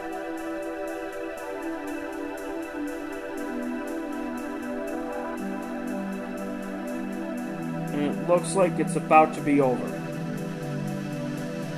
So that's good. I'm happy. The Bills won today. I don't know if anybody's a football fan out there, but the Bills won. The largest underdog in NFL in at least 40 years, or 30 years, ever since they were doing point spreads. They were an underdog by 16.5 points if you're scoring at home. No team has ever had more than 2 scores of them being an underdog. It's like against the spread is what they call it. And they were given 16.5 points before the game started. So if you were a betting man or gambling, I don't endorse gambling. I don't do any of that kind of stuff.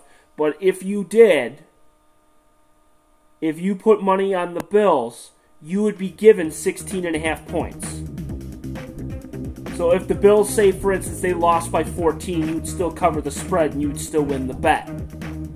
But the fact that they were 16.5 point underdogs, they won today 27-6. Who knew? I thought they were going to go in 16 this year. Guess not. And Ron, I'm sorry for your Vikings. I'm sorry, buddy. I'm sorry. But at least they're still 500 at 1-1-1. You know, football, 1-1-1. Yeah, who knew that? Yes. When we will. We will. Trust me, Victor, I'm working on it. I'd say within the next 2 to 3 weeks, I'm going to have this set where you guys can call in. Like they do in Bill's show. I will do it. It's going to happen. I just don't want to bog the system down. I'm going to run a lot of tests over the next 2 weeks to see if this will work.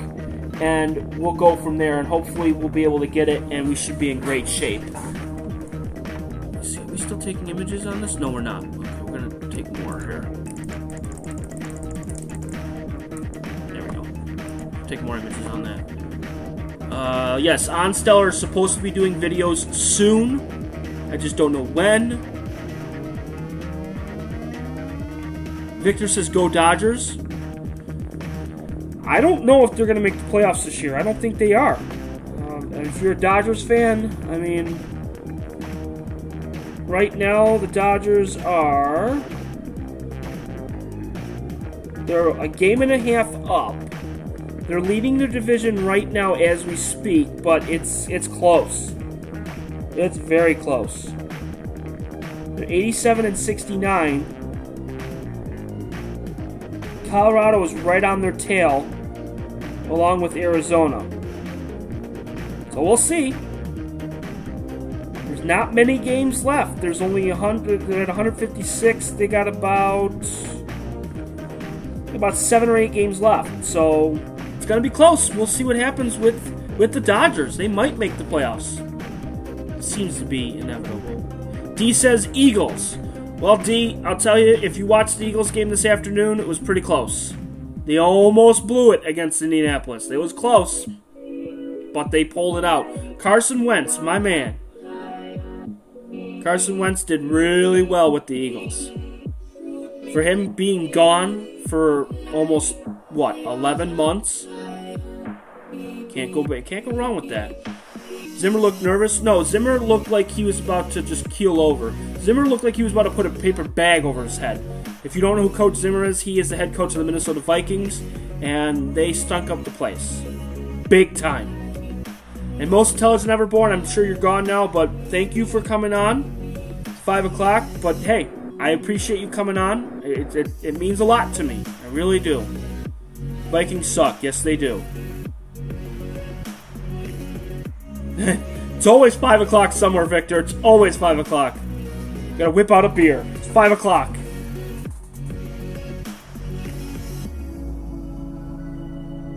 Yes, we will. Ron, we'll definitely work out something.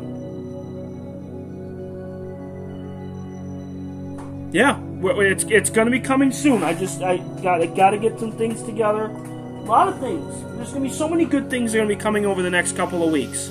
So excited. Just so excited. Yanks got the wild card, that's right. Indians, they clinched their playoff spot. I'm an Indians fan, by the way. Always have been. Always have been an Indians fan. And Boston won the division. Yes, they did. You always got to have a little bit of sports, you know? It's always so much fun to have some sports in here. You know, we gotta spice it up once in a while, you know? Let me see where the Pleiades is in comparison to here. Because I want to take a look. It's 11 o'clock now. I said within an hour I wanted to see if we can get the Seven Sisters tonight. Let me go outside and take a look and see where the Pleiades is in comparison. So let me go out there and take a look here.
Oh boy, you can't really see the Pleiades because the moon is so freaking bright.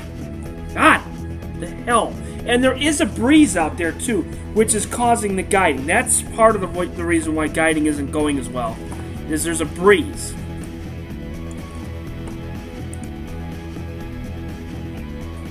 Oh boy.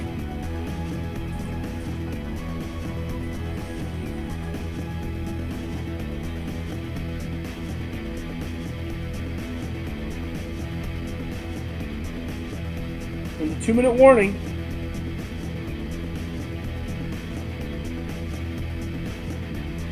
Yeah. They just kicked the field goal.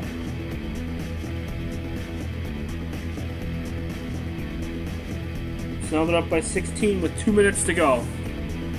Sweet. So we're going to wait just about 10-15 minutes here, and then I'm going to flip it to the Pleiades. Let me go back out there and see where it is, because I'm going to star match with my app, and I'm going to see if I can find it.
ridiculous. I can't see it. That's insanity. Yeah, exactly, Jeff. That is true. With the moon out, I can't even see. I could always see the Pleiades from out here. I can't even find it.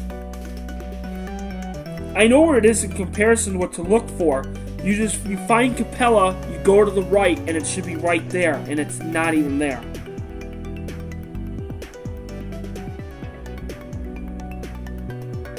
It's nuts.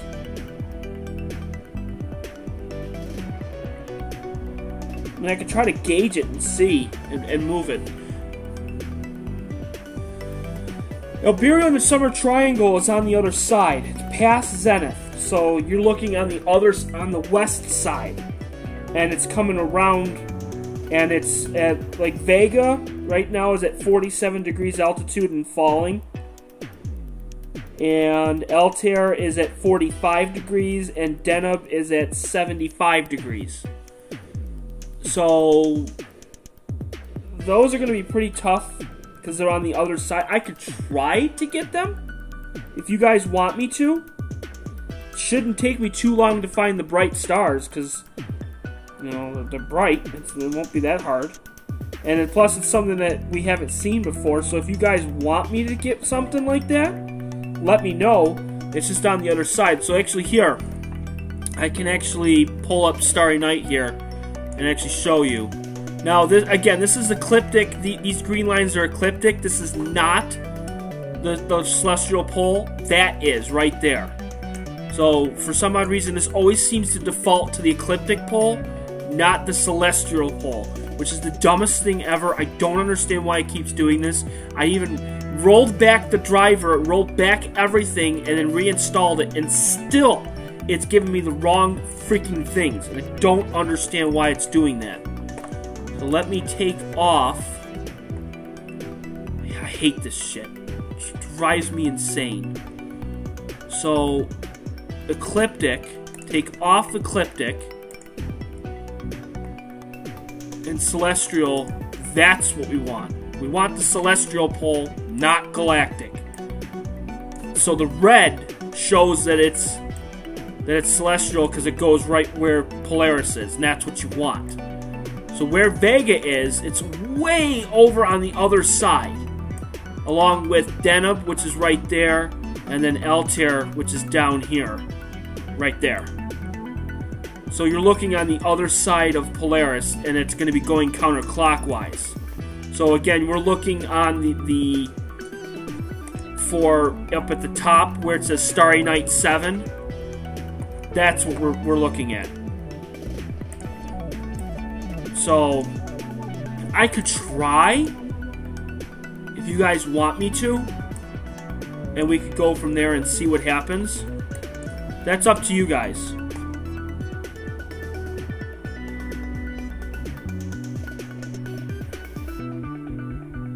Yeah, oh, the demon frogs, oh my god.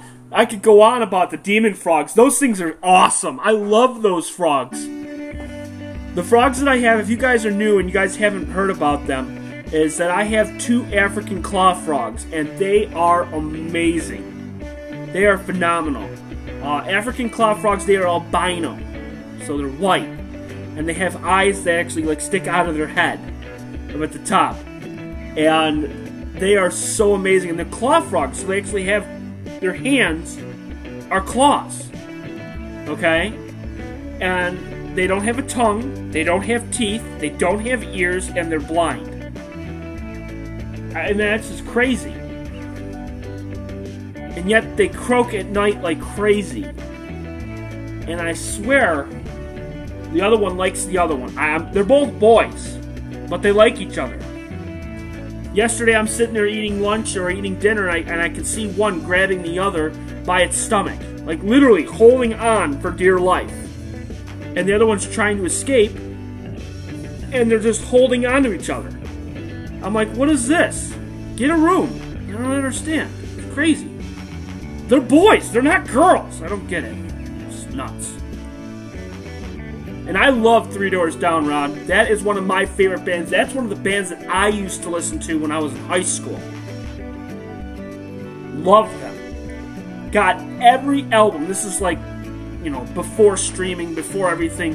When I knew they were coming out, I would actually go to, get this is crazy, but I would go to Media Play. Put your hand up if you guys remember Media Play. I sure do. I used to go there all the time and get my CDs. This is before FYE. This is before Walmart was huge. This is before all those places. Media Play was like the place to happen, like Toys R Us was. Well, I don't know, Venus, I don't know if they were doing that. One was just holding on to each other. I don't know. I don't know what exactly they were doing. They haven't done it since, so I don't know exactly what they were doing for the frogs. I don't know. It was crazy.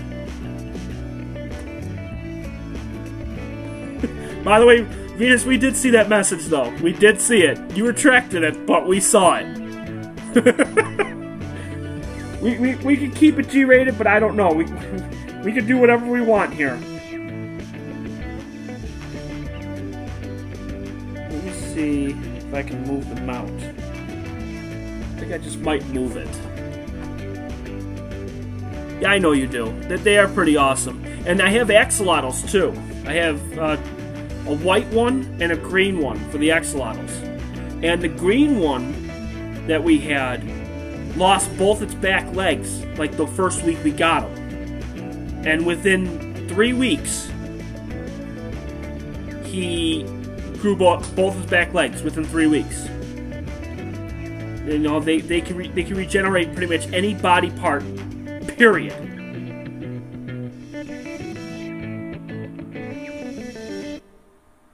You know, he's point to his telescope at a black hole.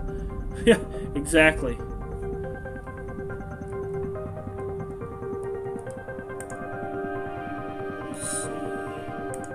Here's what I can do. We're going to stop this one. Okay. And then we're going to stop this one because this is done. So, stop this one completely.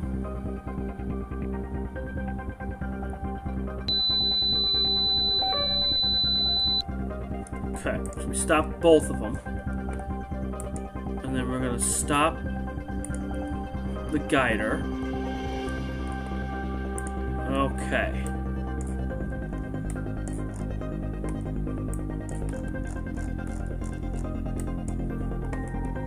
Alright, so now what we're going to do is we're going to move the telescope to get the Pleiades. This will be interesting to see how we're going to get this without Go 2. This is going to be interesting, people. Are you guys ready for the task? Ready for the task to see what we're going to do. We're going to try to see if we can get the Seven Sisters right now. Shouldn't be too bad because I have the finder, and the finder is pretty damn bright, so let's give it a shot here. And I like Nickelback too, just to let you know. I'm going to speak before you talk. Alright, let's see here. So we're going to move the mount.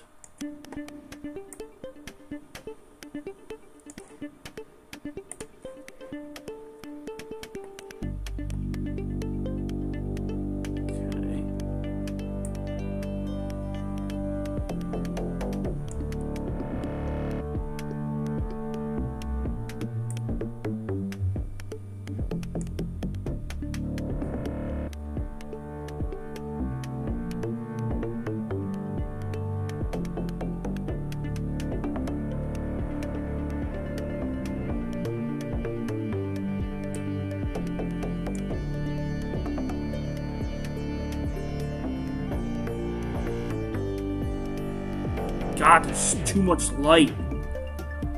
Ugh.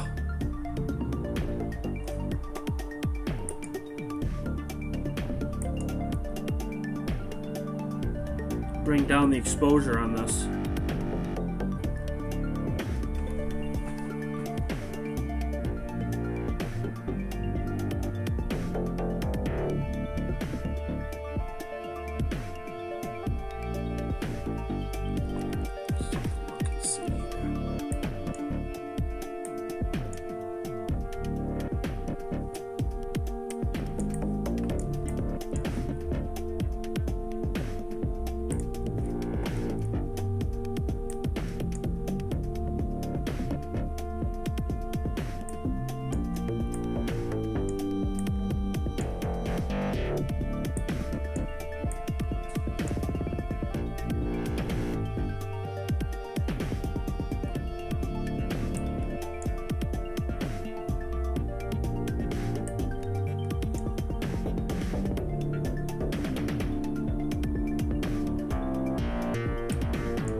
That's power lines right there.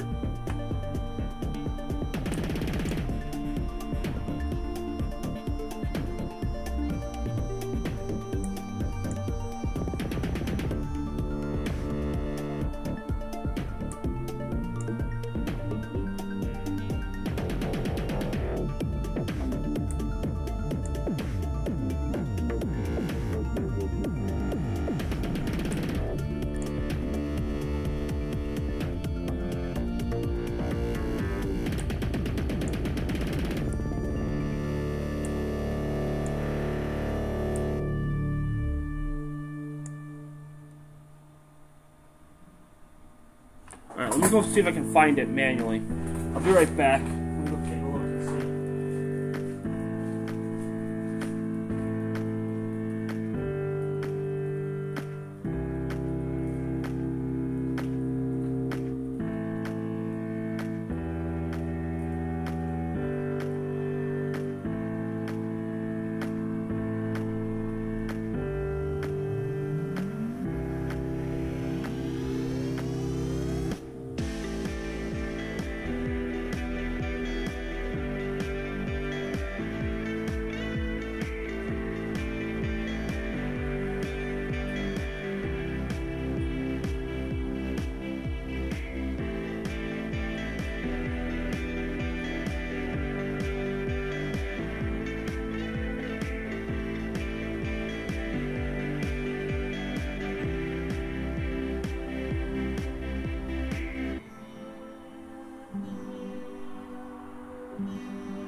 There it is. Alright. We got it. It actually wasn't too far off, really. Well, that's good. Oops, wrong way.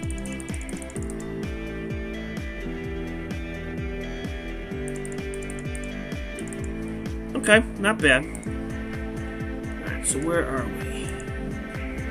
How close are we to the center?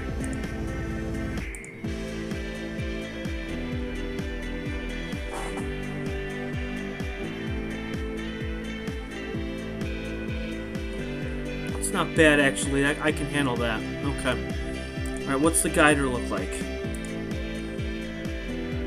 Stars. Oh, wow. That's pretty good, actually. That's really good for stars. Okay, cool. I can handle that. Alright, cool.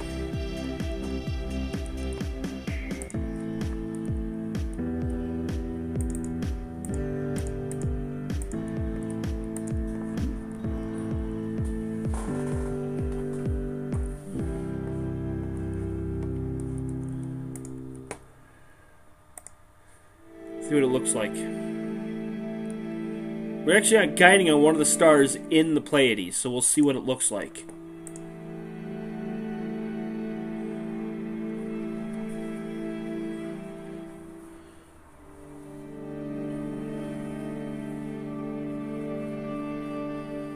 You remember the days of star hopping? Yeah, I know, because that's what I'm doing now, is the star hopping, actually physically doing it manually, not actually clicking stuff. Because if I would have clicked it and went to an object, it wouldn't even come close. More rain tomorrow night. Well, that's poopy.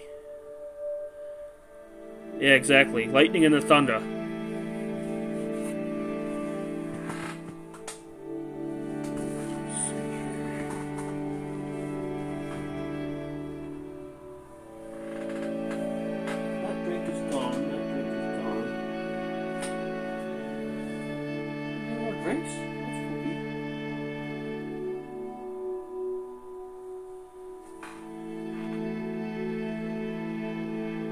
I heard there was a tornado in Ottawa. I did hear that.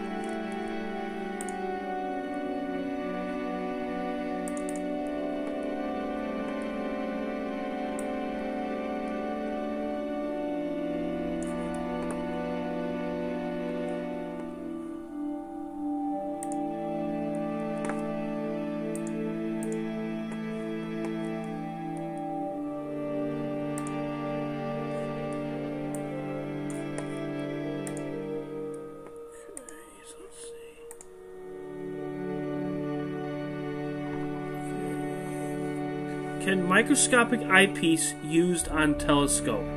I don't think so. I doubt it. And because you have to use, on a telescope, it's either 1.25 inch or 2-inch eyepiece. Or you'd have to use the adapter to go from 2-inch to 1.25 inch. So if a microscopic eyepiece is 1.25 inch, then you can do it. You can pretty much do any eyepiece as long as it's 1.25 inch. And that would fit the actual tube for your focuser, and if it can be, come into focus, because remember, you got to have a certain amount of distance to go from the primary mirror or the secondary mirror to your actual eye. So yeah, I doubt it. I don't think it would work. But like Margello has tried with the night vision, you never know. You could always give it a shot. I've been fiddling with some stuff here for the past year of trying different cameras with different things and always trying different little things to see. So you never know. I mean, one thing I will tell you right now, and I will say this, don't ever do what some other people have done in the past with trying to put an eyepiece and watching it go through and hit the actual primary mirror and shatter it or crack it. So if you're ever going to try it, do not do it standing up. Do it laying on the ground, so in case if it does go through, it does not break the mirror. We've had that happen before with a lot of people. Mark D'Antonio, it happened before. So you always got to be very, very careful with those kind of eyepieces. But I would say microscopic eyepieces, I'm actually going to look it up just in case. Just in case.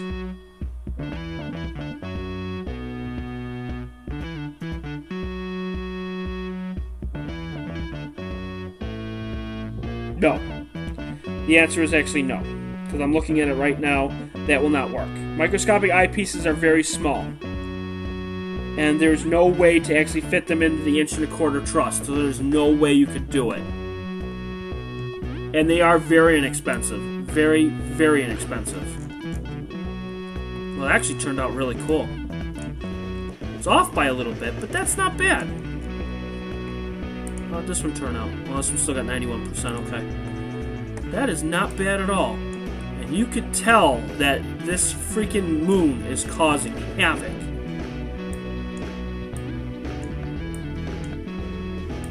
You won't get much nebulosity out of this thing. You won't get pretty much anything out of this. But it is pretty cool though. Looks like a question mark. And this one's done, so we'll see what the QHY looks like. Guiding is still bouncing everywhere.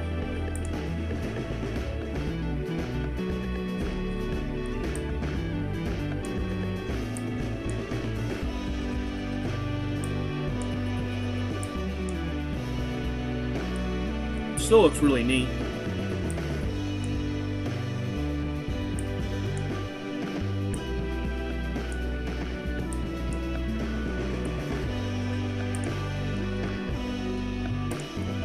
And the reason why the color is a little bit different on this is because one is modified camera that looks a little bit different, and then the other one is the QHY.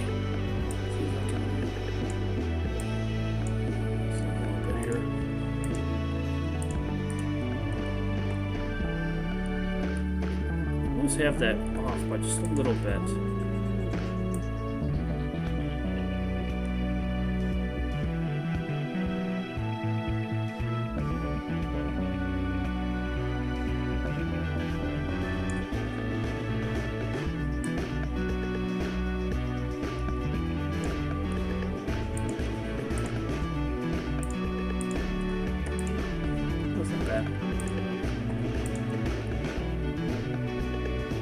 And I figured you'd done that before.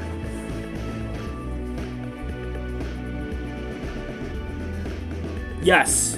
Yes, you can, Ron. You can use a filter to block out the moonlight. But here's the thing, though. You gotta find the filter and then find the spacing for focus. I can't use the filter for this one because you got to have a clip-on filter for the DSLR. And I have moonlight filters, but they're not fit for the scope that I have for this. So that's why I don't have a filter for the DSLR. The QHY, I'm using a light pollution filter. So I'm using that, and it's sort of like a moon filter. It's not bad. It definitely gets the job done. I mean, you can tell the difference between one and the other. You know, I can fiddle with the histogram on this and make it look a little bit neater. I'm gonna bring this one down here. And it's not terrible. But for the DSLR, there's not much I can really do. You know, I'd love to shoot at 800 ISO and get nebulosity off of this, but you really can't. Because the moon makes this look like a bluish hue, and it looks really bad. It looks pretty horrible.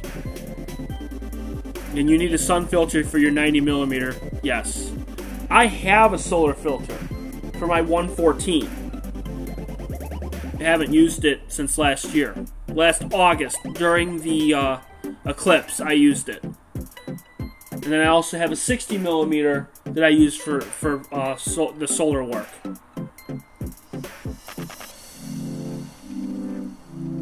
I have yet to use that too since August. Let's see how much. No, the stars don't look. They look better than the last one. Ugh. I think it's just the focus. Awaken to Alabama.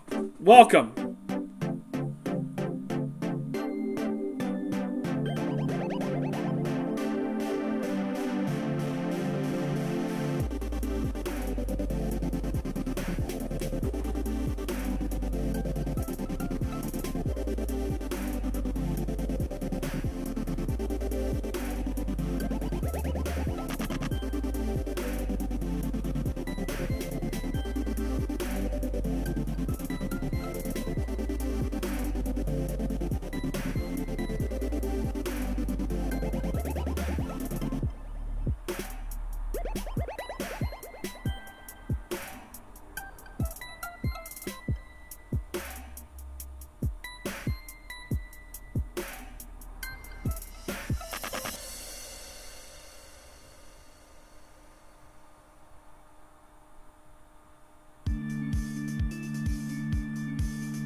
Yeah, that's true, Victor. That's very true.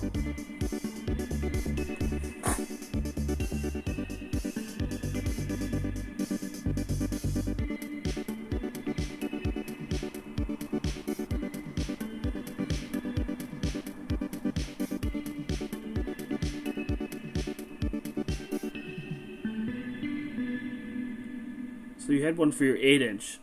That must have been incredible for a solar filter for an 8-inch.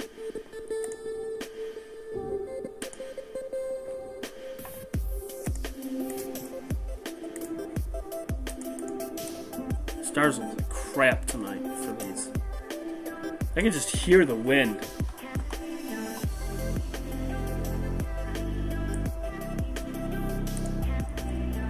Oh, guiding is so horrible. I probably have to go down to 0.5.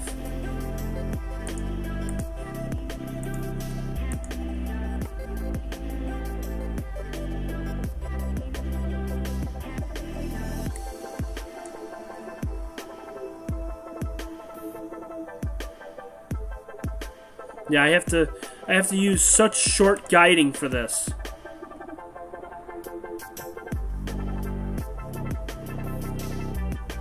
That's a great question, Mildew. That is a very, very, very good question. Do stars actually change their position? I'm not meeting Earth's rotation. The answer is yes, they actually do. And Venus, you got it right. They do. And the sun, let me get this exactly right, because I know it's like 26,000 years, I think it is. The sun actually goes around, and this blew my mind, the sun actually goes around the Milky Way every 26,000 years. I'm pretty sure.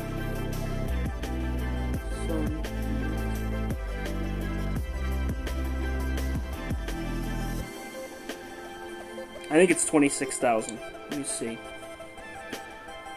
No, I'm wrong. I'm way wrong. Holy shit, I'm wrong.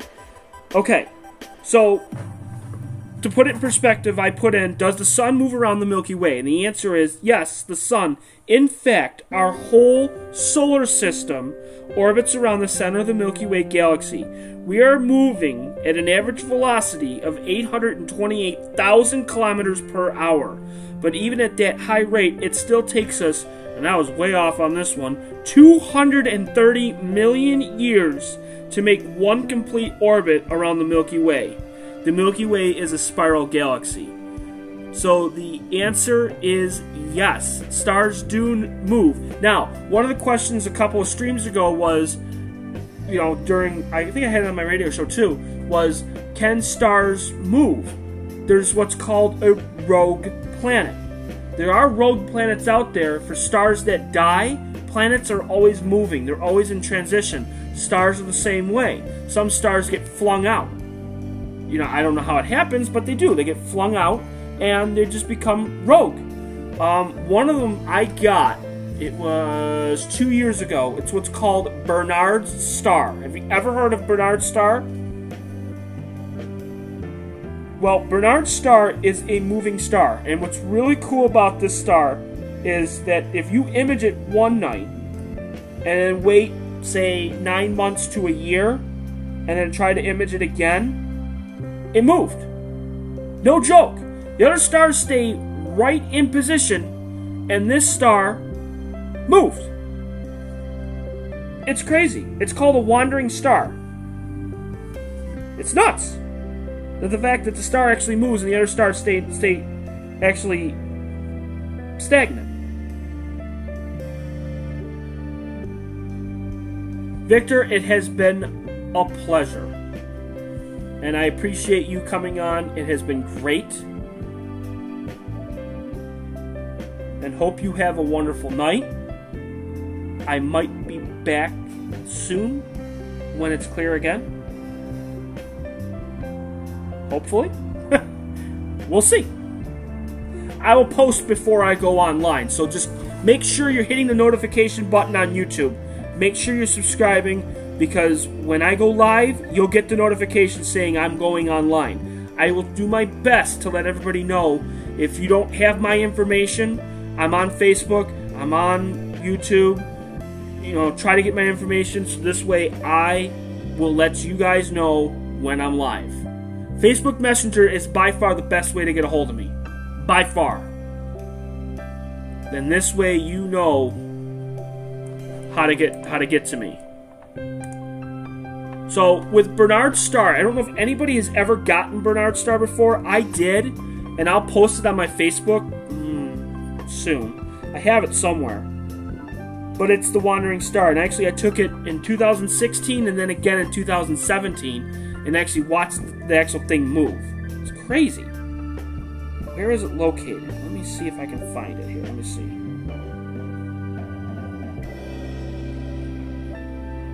Bernard star.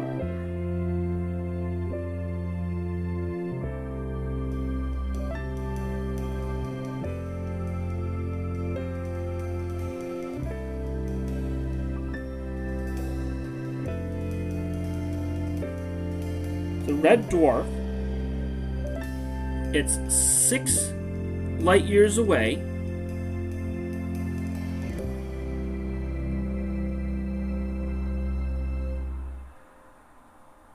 Despite its proximity, because of its dim appearance, it's 9.5. The star, it's invisible to the unaided eye. It is much brighter than the infrared than invisible light.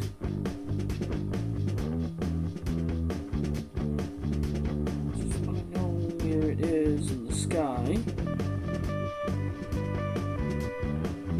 It was named after American astronomer E.E. Bernard. Not the first to observe the star.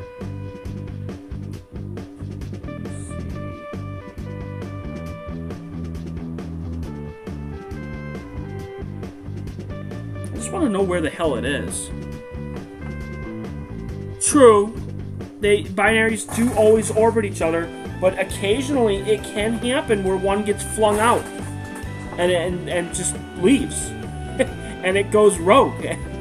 And I don't know why. I don't know why it does that. So Bernard star is just floating. It's just there. And some stars do move. And it does. It's just crazy.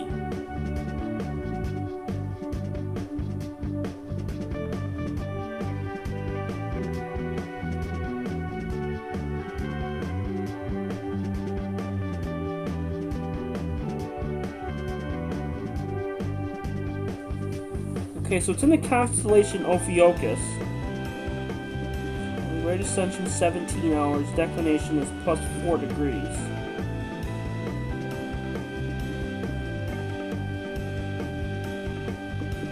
Mass is 0.144. Radius is 0.196. And with it being a red dwarf, it's 0.0035 luminosity.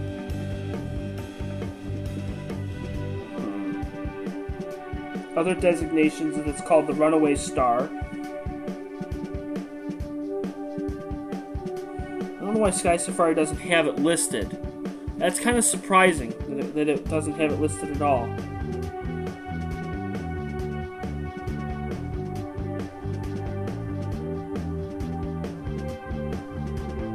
And not found. I wonder why. That's weird.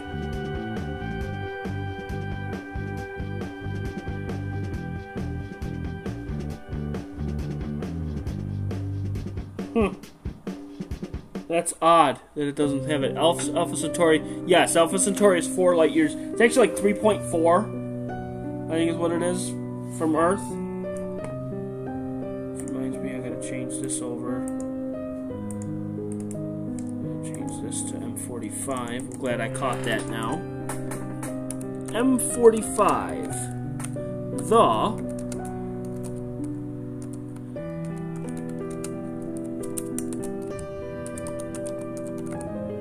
The Pleiades cluster, M45.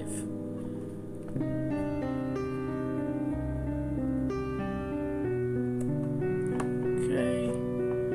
And what I'll do is I'll change the exposure on this. Hopefully 10 seconds will be enough that you'll be able to see it.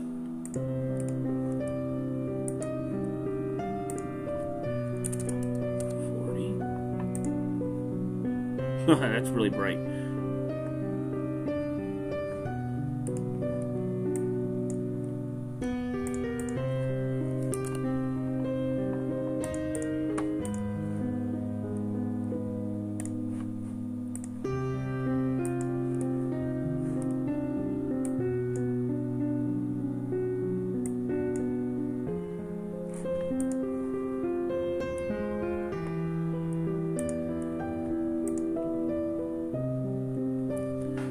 True, and it does have 3 stars, which that's really cool, though.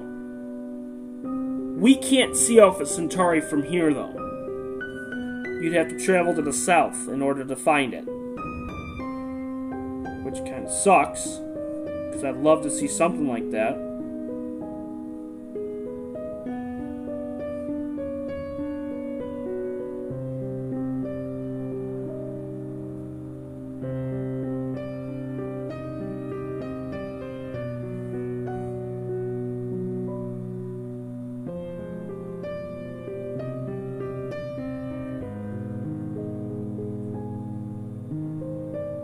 Yeah, it's in the south.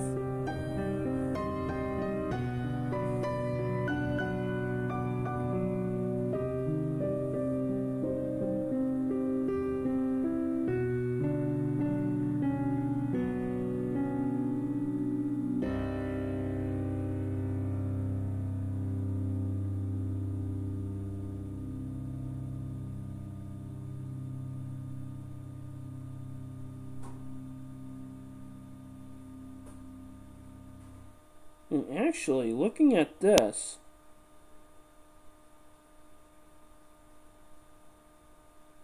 so I'm trying to pull up Alpha Centauri on here. There's Alpha Centauri 1 and Alpha Centauri 2.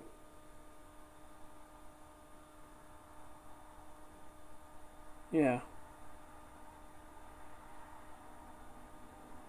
So it's a binary star.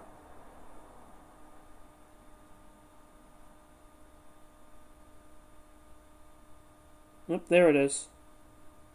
That is so cool. Sky Safari actually has the binary star on here of A and B. It's actually called Rigel Centaurus A and B, which is technically Alpha Centauri A and Alpha Centauri B, which is very interesting.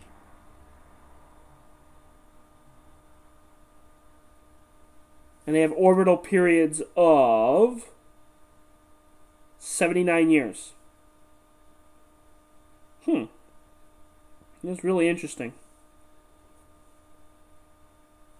And you can really only see them in the southern hemisphere. And there's actually a comet not too far from there. If we had James on, I think it's James Dugan, I think. He's from Australia. And he could probably look for it. There's a comet of C2016 M1 Pan-STARRS. It's a 9th magnitude comet.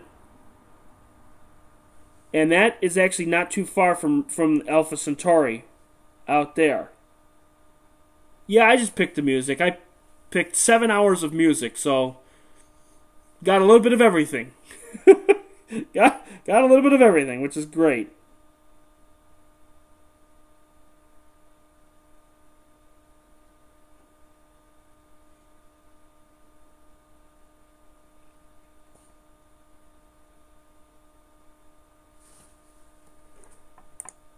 Oh my god, guiding is bouncing everywhere. Jeez.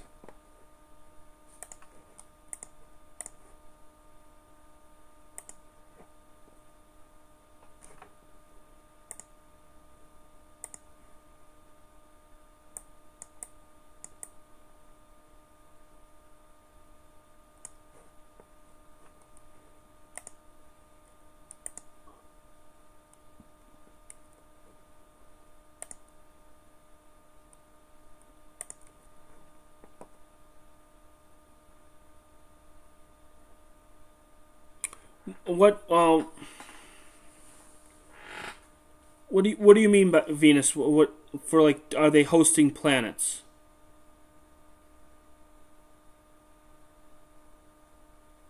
Like, are you asking, does Alpha Centauri A and B, do they have planets that are orbiting around their system? I'm guessing, is that the question you're trying to ask?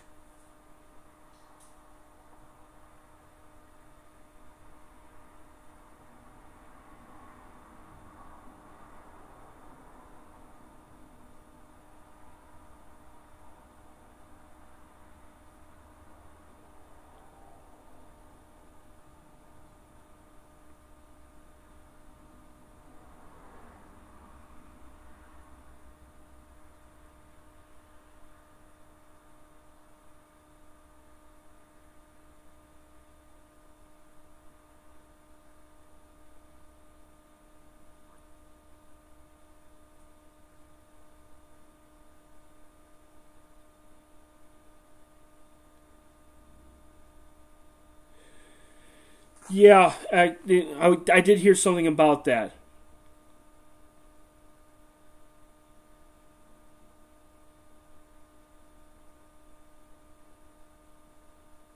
Yeah, exactly.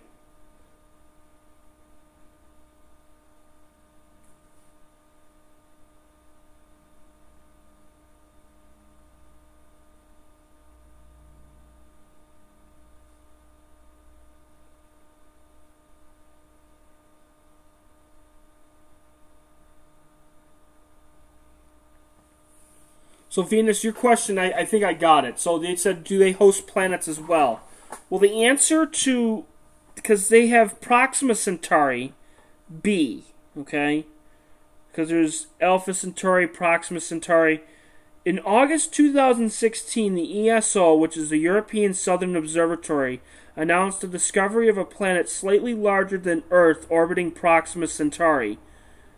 Proxima Centauri B was found using the radial velocity method, where periodic Doppler shifts, we were talking about this, what Kepler does, of the spectral lines of the host stars suggest an orbiting object.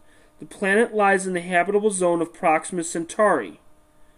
In 2012, a planet around Alpha Centauri B, this is what we're talking about, was announced. But in 2015, a new analysis concluded that it almost certainly does not exist and was just a spurious artifact of the data analysis. The existence of a planet, Alpha Centauri B, C, I don't know why they have B and C, I'm guessing that's the two planets that they're talking about, was announced in 2013. It has an estimated orbital period of approximately 12 Earth days, smaller than that of Mercury, with a semi-major axis of 0.1 AU and an eccentricity smaller than 0.24. And it goes on and on and on about planets. So, it's interesting that it does.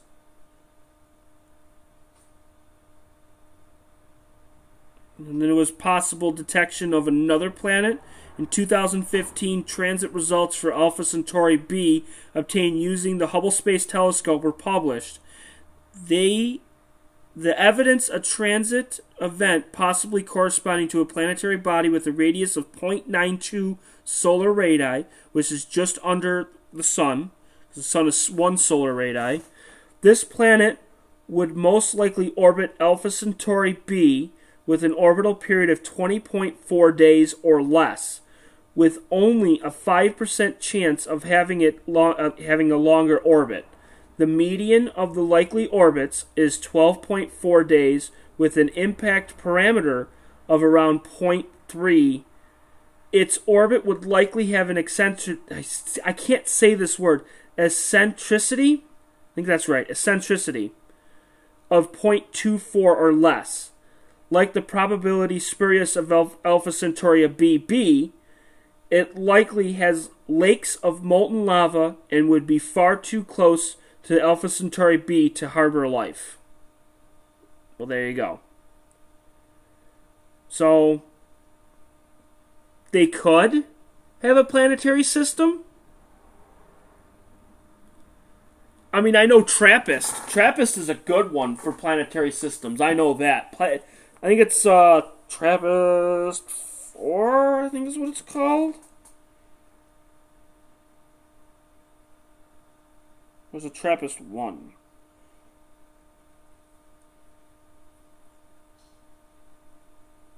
It's TRAPPIST-1, my bad.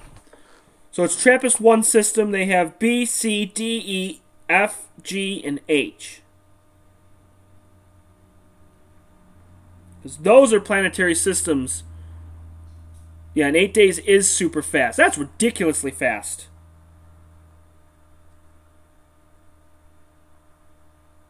Here's TRAPPIST-1. That one I know. That one I know is definitely... They have harboring planets, I know that for life, and they have a ton of planets that orbit a star for a planetary system, which is crazy.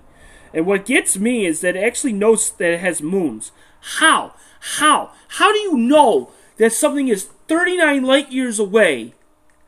39 light years away. 39. And you can detect a planet and you can detect the moon? How's that possible? That's ridiculous. That blows my mind. It's crazy. Stars don't look too horrible tonight, I guess. Meh.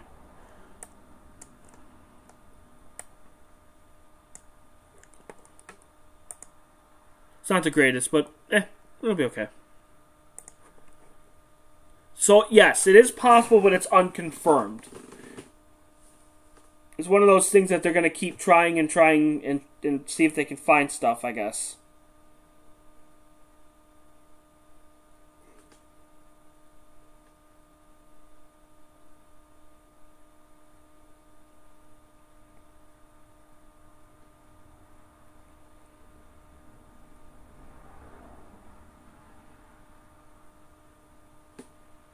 Just crazy.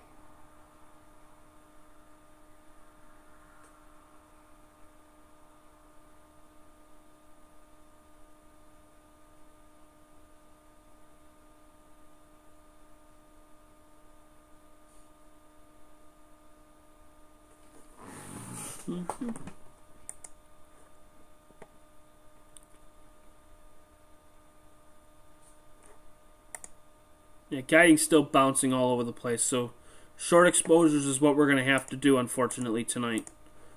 Probably have to go 0.1, really.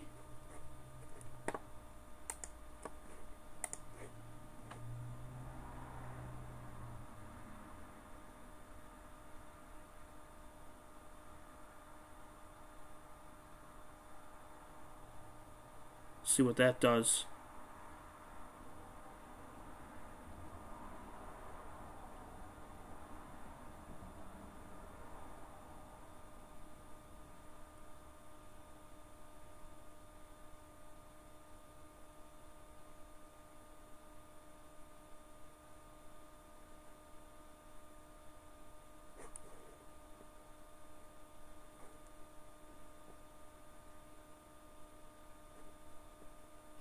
I knocked the exposure down to 0.1.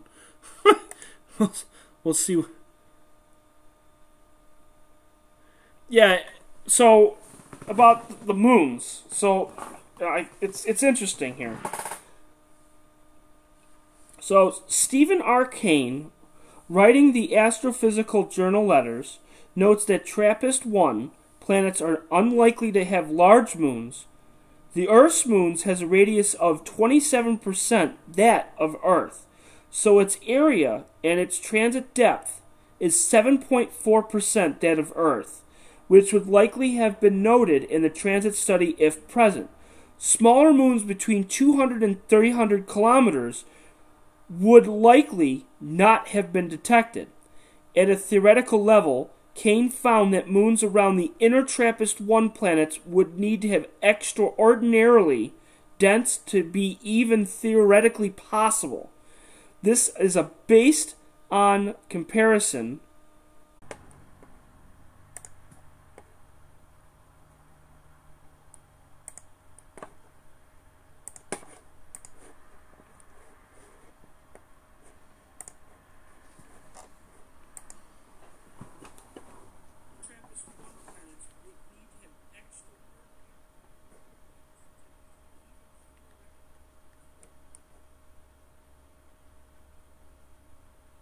Okay, we're back. We're back.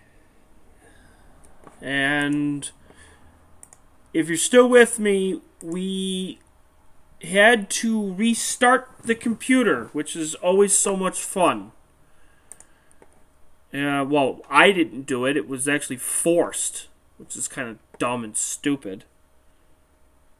And we lost... We lost pretty much all connection on everything. So it's up to you guys in the chat room. If you guys want me to keep going, I can reconnect everything back up and then keep imaging. Or should I just call it a night?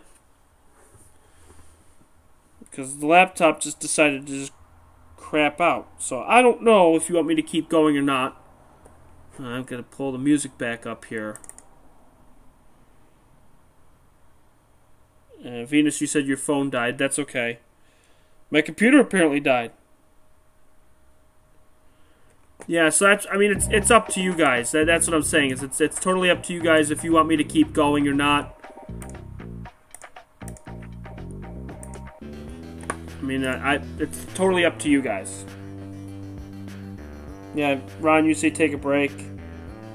Yeah.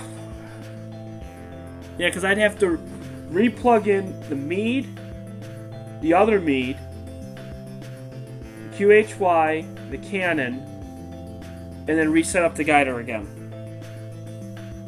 Yeah, midnight. Apparently it just decided to say, you know what, screw it, I'm done. It just went to a blue screen. It was like, all right, I'm done. You're gonna close down. That's it. You're taken care of. So, yeah, I'll just end it. I mean, we got some great images, which is awesome. It's not the best considering that it's the full moon, but you know, hey, we do what we can. And it is midnight, and I gotta work in the morning. But let me check to see what the next clear night's gonna be for you guys, so this way you know when I'm gonna be out next. So again, this is all tentative.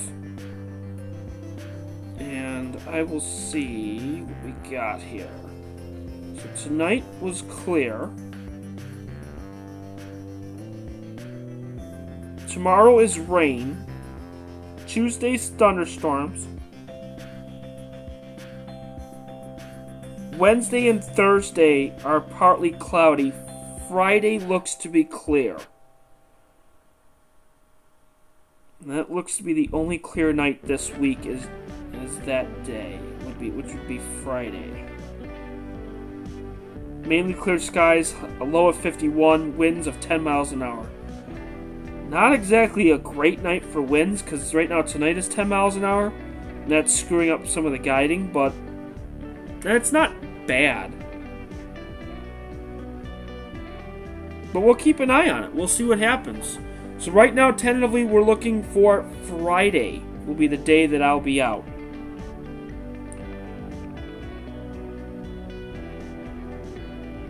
Yeah, I did. Thank you, Venus. I really did to do the best I can. Do a star program show or a processing show. Ryan, I could do pretty much any show. I mean, that's the best part. You know, I could do pretty much any show that I want. You know, I could take this. This is my long exposure one. I could do this, and this is my moon one. I could do my deep sky stacker. This is my deep sky stacker one, where I can actually pull up everything. Now, of course, it wouldn't say Canon 1000D. It would actually say, you know, Deep Sky Stacker. I have things, and then, of course, this one here is my Photoshop screen. So I can use that. So I have different scenes that I can use, and I'll add more scenes as I go along. And then I could do tutorials and stuff, which I did the processing one, which was pretty cool. So I'll have more scenes and everything put up here, which will actually look really, really cool. And then I could do transitions, I can do cut scenes, I can do like scene transitions, I can actually use it, and I can fade it. So I can do this, see how it fades? So I can do the milliseconds where I can actually take it and actually bring it out at like 8. So you can see how it does that. See how cool that is? What do you think, people? Isn't that neat? I mean, how cool is that?